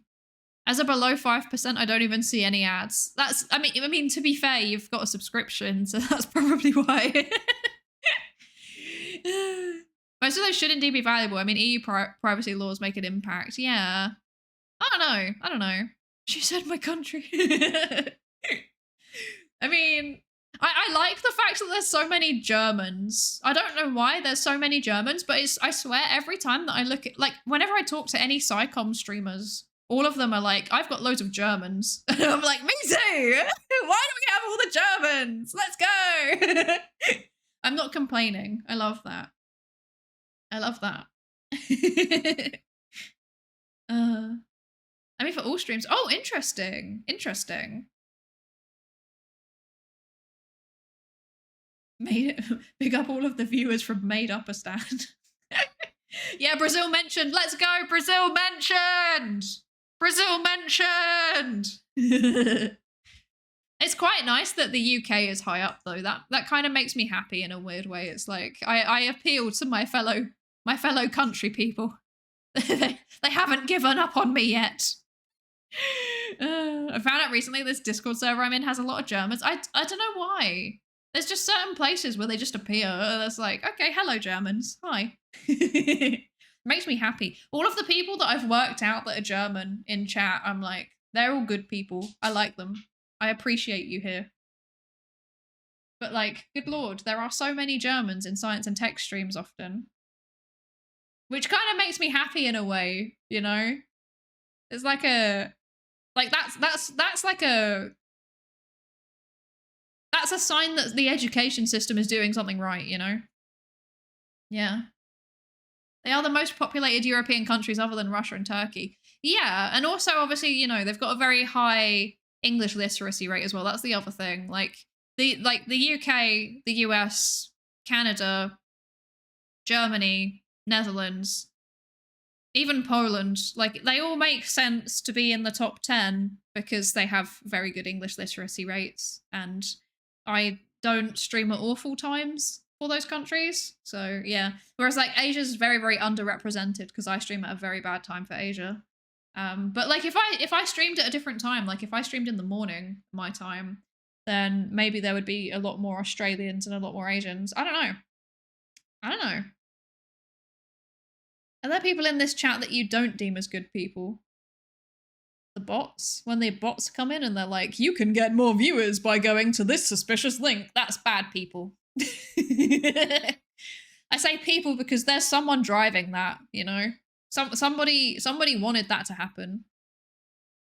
Also arguably me, but you know, I may also be one of the not good people in chat. Germany's like the US of Europe in terms of migration. I guess this is true. It has a lot of migration. Yeah, I guess. I actually think that the English literacy rate is probably a higher, a more relevant thing than anything else. Because like you need, like, you know, if you're an English streamer, the people who are watching you need to understand what you're saying. Otherwise, what's the point? I guess unless you're learning. But I have had a few people come in and say that they're learning English, and that always makes me really happy. But overwhelmingly, it would make a lot more sense if you're like watching people in a language that you already speak. So Netherlands also has a high English literacy rate, but somehow we rarely watch science, or at least less than you would think, in spite of the fact that our population is still quite large. Yeah. I mean, the Netherlands was in the top 10 though. Hang on, wait. It was here? Yeah, it was here. Okay, there we go. Yeah, Netherlands is in the top 10. Netherlands is 2%, along with Brazil, France, Sweden, and Poland. And then 3% Finland. And then, yeah, 6% Canada, 9% Germany, 11% UK, and 36% US. But those are all still countries with, you know, pretty good English literacy rate. I mean, Finland and France. I don't think of Finland and France when I think of countries that have good literacy rates, but like, oh, sorry, specifically English literacy rates. They have very good literacy rates, but not so much. I don't think of them in terms of English. But Netherlands, Brazil, Sweden, Poland, all of them, I'd be like, yeah, that makes sense because people learn it as a second language in all of those places. Neutral, thank you so much for the follow. Welcome. Welcome into the research participation pool. Are you ready to take part in some research?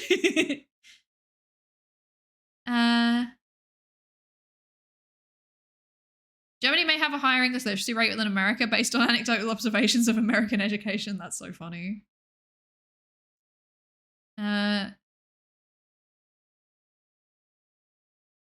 I love the Dutch, but calling 18.5 million is quite large is a bit far. That's very true. 18.5 million is not a very large population. And when you think about it in terms of that, they're arguably kind of overrepresented in this in my streams. So yeah.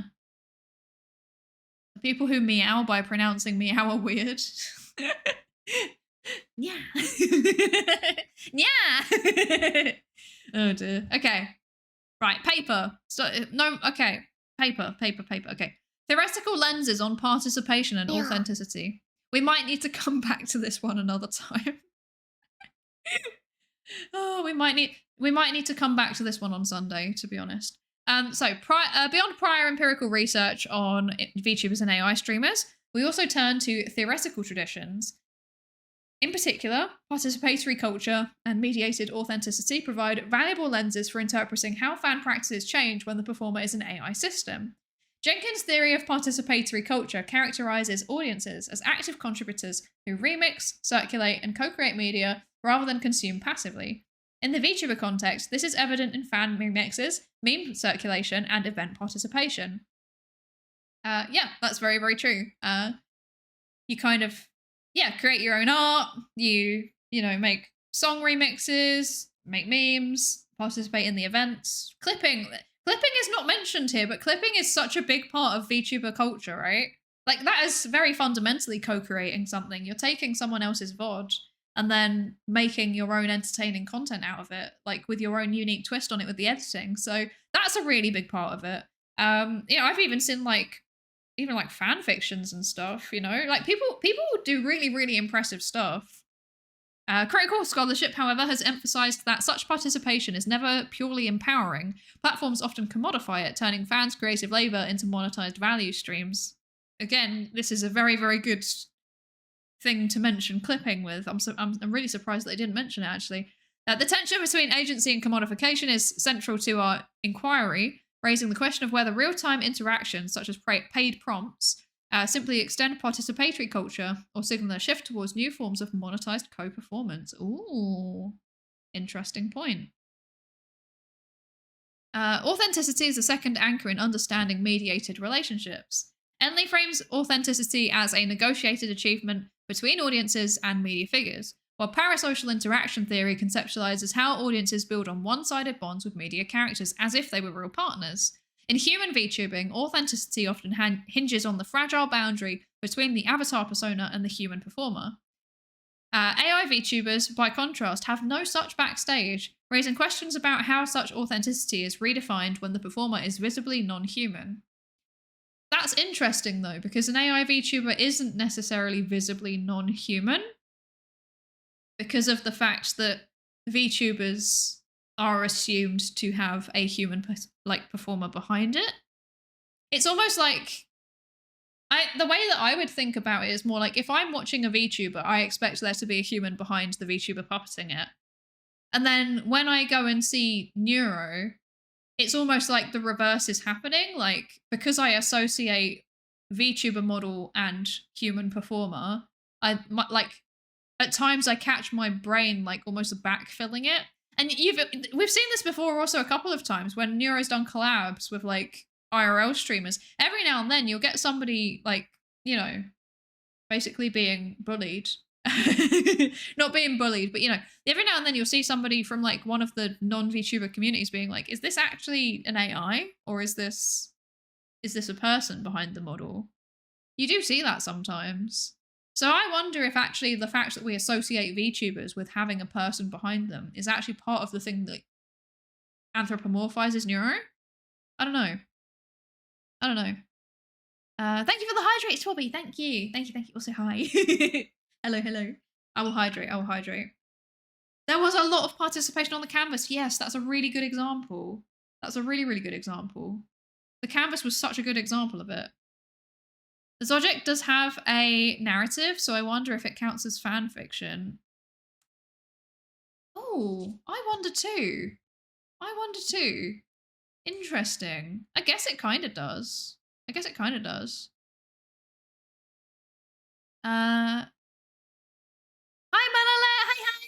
Hi. Welcome, welcome. Talking about clippers, I found you through old clips on some neuro-related channels on YouTube. No way. That's wild. That's so funny. Welcome. Yeah, I mean, clippers do such a big thing for the VTubing community generally, right? Like, well, I mean streaming in general, but especially VTubing. Like, clippers are so important. Clippers are actually so important to the whole ecosystem because it is one of the main ways that people find other people, or like one of the main ways that streamers find each other, but then also that like viewers find streamers. And sometimes the clips do take a lot of creative liberty, right? Sometimes they do, but sometimes they're fairly representative and they can bring people into the stream. Yeah, welcome. That makes me so happy. I think Neuro is fairly obviously an AI, to be honest. It's even in the about tab. Yeah, I know, but there have been people that question it, and like I said, I wonder if that happened. Like, it's rare, sure, but I wonder if. So those are the people that are consciously talking about it, right? Those are the people that are consciously questioning it. But like I said, I wonder if there's like almost like a kind of backfilling mechanism where it's like we're so used to seeing VTubers who are people. Like, we're so used to seeing VTubers who have a human performer that then our brains kind of automatically associate VTubers with a human performer. And then that, in turn, means that we kind of like, even though we know cognitively that Neuro is an AI, because of that association, we then anthropomorphize her to a greater extent than we would do for other AI models. I like, that's my kind of thinking on it. I don't know. I'm just thinking out loud. Paid chat messages are a filter. If somebody is paying to get a reaction, they're more likely to contribute something meaningful than instead of emote spam. Yeah, exactly. That's the thing, right? I do think I think it's quite nice because it's simultaneously co-creation and monetization. It's both. Like, yeah, I agree. This again comes back to the whole VTuber. How is it pronounced, by the way? Is it kayfabe? I actually don't know. Thing again. Even though the biggest VTubers have a persona, but it's always done kind of tongue-in-cheek, I know of at least one person who jokingly refers to the hands that you see on a hand cam stream as a different person who's helping out, called Parsan. Yeah. Yeah, well, it's like Matara, right? It's like Matara, and like, this is me, the cockroach alien queen, and this is the flesh body that I inhabit. Oh, it's so good. I love it when they do that. I'm so bad at anything like that. I'm just like, this is me, and this is also me. Magical girl, just accept it. This includes highlighted messages from channel points because those are earned at a fixed rate, which limits their frequency and increases their weight. Yeah, exactly. That's the thing, is that even when things are monetized like that, I think the most inclusive communities normally have a way that is kind of like approximately equal value in terms of watch time. Yeah, and I think that's fair. From what I heard, clips are also a way for streamer friends to keep up with each other. Yeah, absolutely. I do that so much. Like, if there's people that I'm like friends with and I don't have time to watch their streams and they have clips, good lord, do I watch those clips? Because I know enough people now that I can't watch everybody's like 4-hour streams because I would never sleep I physically do not have enough time in the day. Okay. Yeah. So I really appreciate clippers for exactly that reason. And it's part of the reason why I want to have, like, I want to eventually have like an editor that does clipping for me, because I just, like I said, I don't have time to do it myself. I've managed to do like one. I also don't really know like what you guys would want to see as a clip. That's the other thing. Like, I don't really know what's particularly representative of what we talk about. So that in itself is also quite difficult sometimes. And then obviously the fact that like my PC setup right now is not conducive for editing. I got into VTubing from clippers. Actual VTuber content had unsettled me, so I avoided it, but microdosing clips normalized it to me. Yeah, kind of the same thing happened to me, actually. Exactly the same thing happened to me. Like, I started off getting into VTubers by watching, like, Iron Mouse and Connor. That was how I started. And, like, it was like, okay, a bit weird, but I kind of get it. And then the thing that, like, actually properly pulled me in was actually Connor and Rainho. And like Rainho was like my first proper like VTuber that I watched a large amount of, because like I watched a bit of Matara before she was Matara, you know.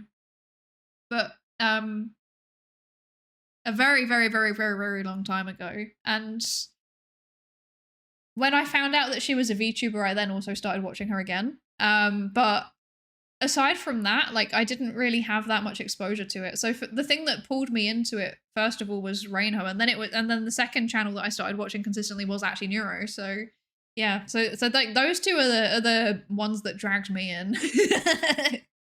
And yes, it was clips. Like, clips do, like, you watch the clips and you're like, I enjoy this, and then you're like, I guess I'll go and observe a stream now, and then you're like, huh, I enjoy this, and then it's all downhill from there.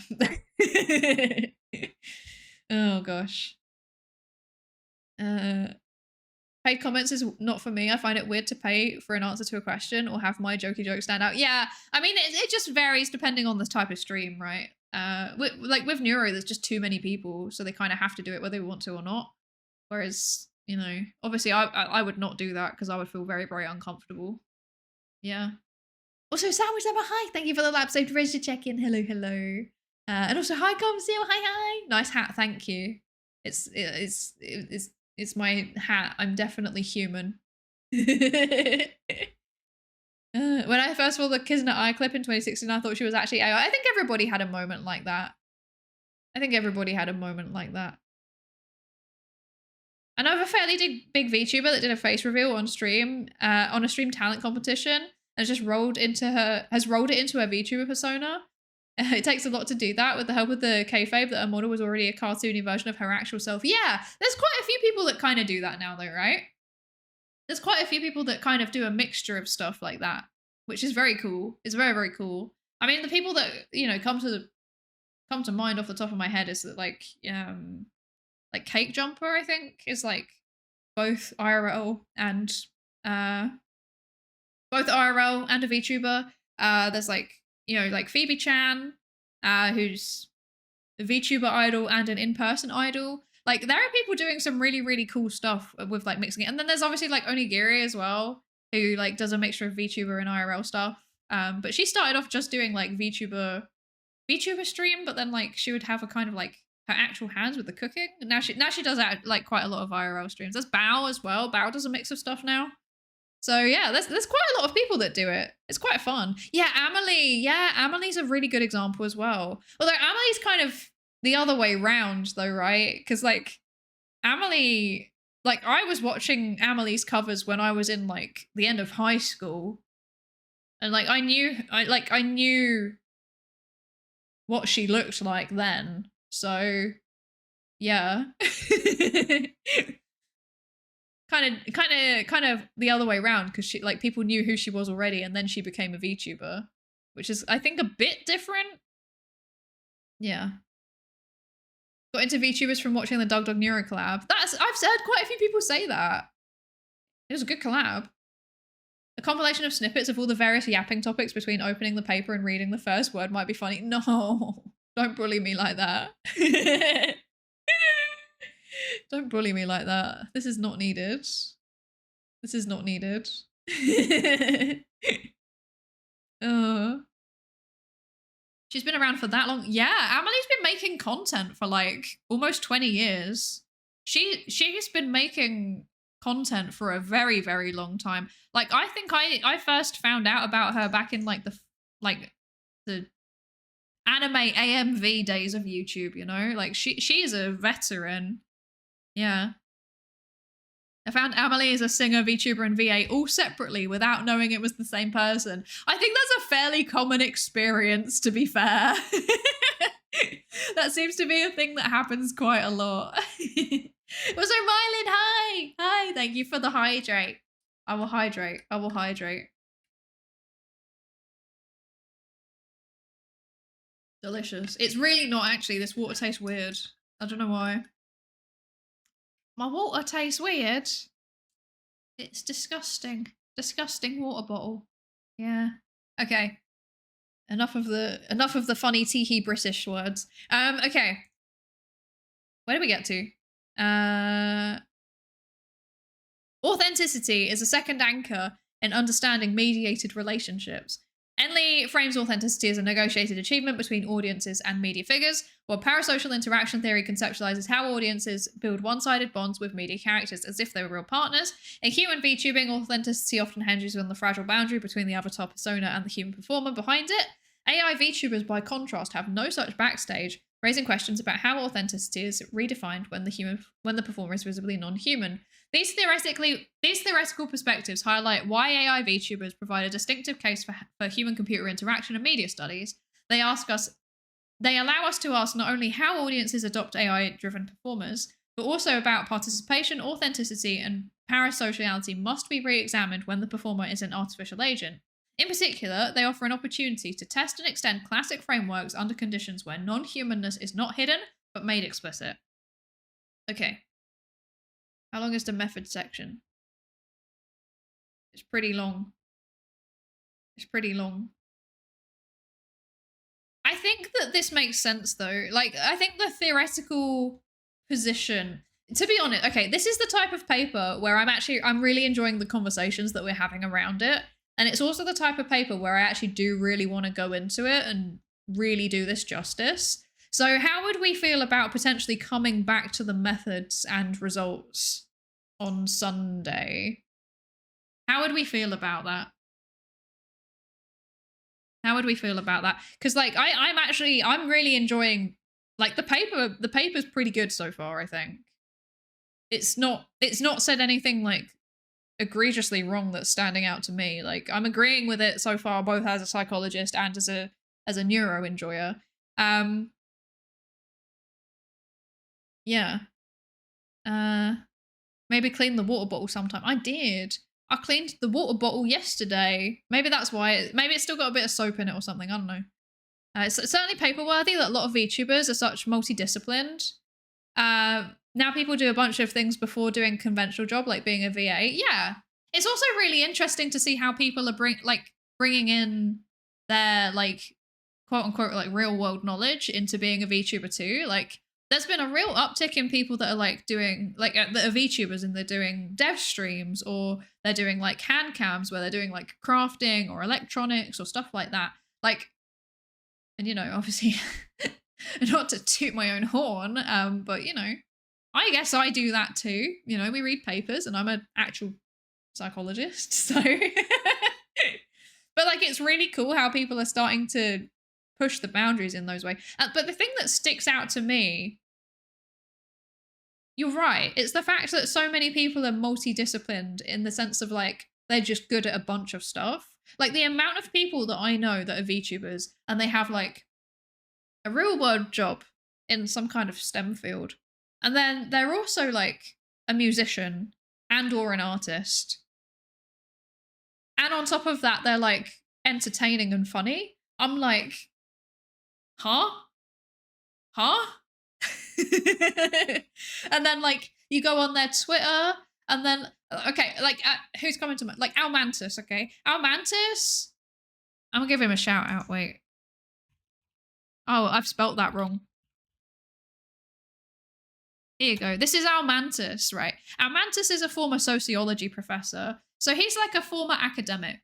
He's very, very smart. He's very, very well read. He knows all sorts of stuff about sociology and history. So if you ever want to go and watch educational streams about like sociology, history, anything interesting like that, please go check him out. But he also does like calligraphy, and he's really, really good at it. Like, he's so good at it. And he's also like, you know, entertaining to watch in a kind of like, more of like a chill way, I guess. Like, he's very chill. I enjoy watching him. He's very, very chill. But yeah, it's like really interesting to see like how he's so, like, and he like, if you go on his Twitter, he's so good at cooking. Like his recipes look so good. And it's like, how are you good at so many things? Leave some talent for the rest of us, right? And I know so many people like this because of VTubing. And it's like, what the heck? What the heck? When do I get to be good at things? Oh. Okay, looks like everybody's good for a part 2. This sounds good to me. Because I think the methods and the results of this paper, like, we've kind of gone through, like, I think the theoretical stuff, this has been really, really interesting to kind of have a conversation about, right? But I think the method and results is genuinely going to be super, super fascinating to dig into. So I do want to do it in a proper long stream, you know? I want to really, really, really get into it, I think. Also, hi, Barking with Birch. Hi. Thank you for the lab safety race to check in. Yes, welcome. I would like a part 2, and maybe a part 3, and maybe a part 4, just as how long as we need. Yeah. I think this is one of the rare papers where I actually would keep going through it, because I don't think that this is going to be particularly difficult to like get into, even if you've missed the first bit of it, if that makes sense. I think that it's going to be one of those ones that are fairly accessible. So, yeah.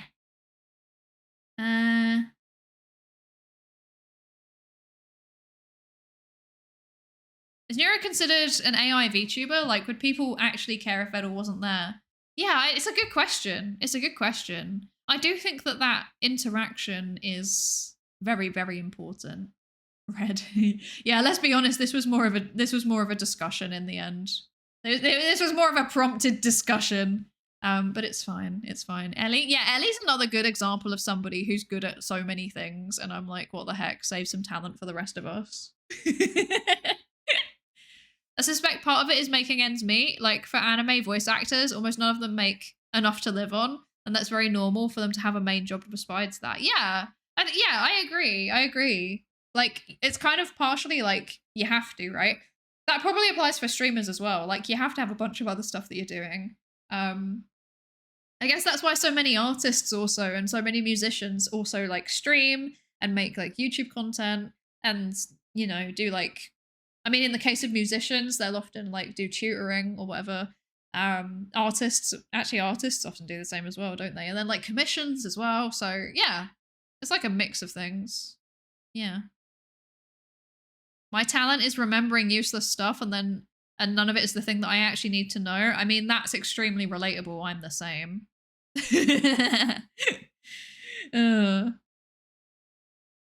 Current pace, it will take 6 hours and 20 minutes to complete. Well, that's good, because I will probably stream at like 4 p.m. on Sunday, and then we can keep going until however long it takes. One of the most interesting parts of Neuro is how she interacts with humans and how the humans interact with her. Yeah.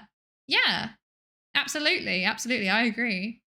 So I had to run a half science to do. That's so fair, Zerkia. That's so fair. Thank you for dropping by regardless. And yes, have a good sleep. Have a good sleep. Thank you for dropping by. I appreciate it. I've always fancied making music live on stream. Right? It sounds really cool. But I can't make music, so there's no chance for me. A reasonable time? Yeah, I know. Wild. I fear that the stream itself will not go on for a reasonable time, though. I fear that it will just continue in a terrible way for a terrible length of time. I fear that it won't ever stop, actually. I fear. I generally also just fear, to be honest. Right. I should go to sleep, but I don't want it. That's a mood. I'm also gonna lie in bed and be like, I don't want to sleep. I want to keep streaming. But I am in fact an adult with social responsibilities, like going to the post office and working at my job. So must be almost midnight. Yeah, it's almost midnight. It's very close to midnight here.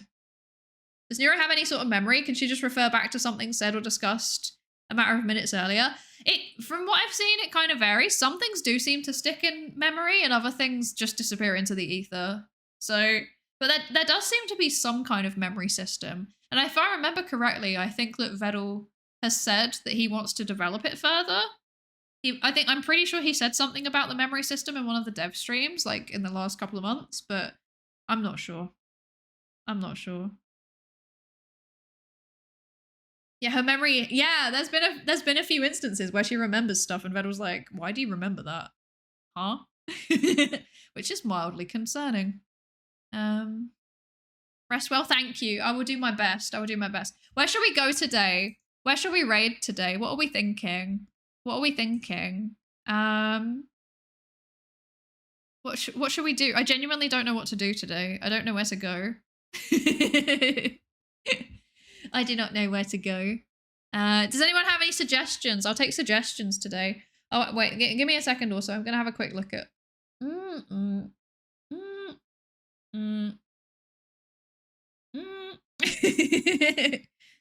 I'm assessing. I'm assessing the potential of where we could go. Cartoon therapy. Oh, that's an interesting suggestion. Is Ellie still live? I can't see Ellie on my list. Ellie. No, I think Ellie's stopped now.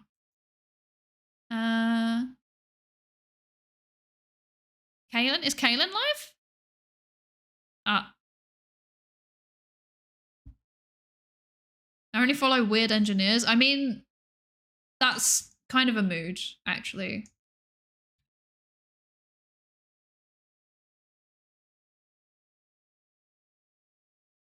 Oh, Kaylin is live. Oh, perfect. Wait, wait, she's got up a thing that's like, Kaylin reacts to how a turtle accidentally created the perfect AI streamer. You know what? I think this is the perfect place to go to. We should go to Kaylin. We should go to Kaylin. We should go to Kaylin. I think that's a good idea. And she's only just started as well. So, well, not only just, but she's only like 45 minutes in. So I think this is a good shout. And also she's doing a partner push. So let's go help her. Let's go support her. I keep thinking maybe I should do a partner push because like I met the requirements for the achievement thingy, the path to partner. And then I'm like, should I do a partner push? But then like my numbers have been so wacky and all over the place recently because I'm not streaming consistently. So, and I'm also just doing random stuff at the minute because like, and I just keep not turning up and just being like, I'm going to stream and then not streaming because my brain's full of worms. So I don't know. I don't know. Maybe at some point I'll get around to doing some kind of partner push, but I think it probably won't happen anytime soon. We should probably do it though. Yeah, let's go raid. Let's do it. So here's the raid messages.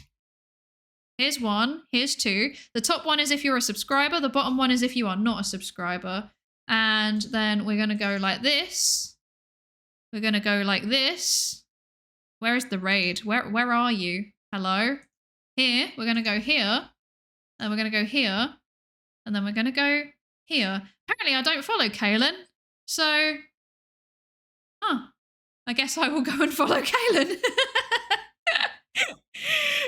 But yes, thank you all so much for joining me. I really, really appreciate it. Thank you for joining me. And I've really enjoyed this paper, actually. This, like the beginning of this preprint, I've really enjoyed it, both as a psychologist and as a neuro enjoyer, as a small little member of the swarm. I enjoy this. I am looking forward to reading the methodology and the results and stuff in the future. But that will probably be on Sunday. So I imagine I will probably at least be going live at 4 p.m. UK and Ireland time on Sunday. I'm not sure if I will stream before then. I'm kind of just doing guerrilla streams largely at the minute because my life is a mess. So just turn up, I guess. See if I'm live. If come hang out if you see me, I guess. But yeah, thank you all so much for joining me. I really, really appreciate it. And thank you for the hype train earlier as well. I appreciate that so much as well. Just like hanging out generally. I genuinely, it's like getting me through some days. I'm not gonna lie. It's getting me through some days. But yeah. Thank you, everybody. And I will hopefully at least see you on Sunday. Bye. Have a good rest of your day. Bye.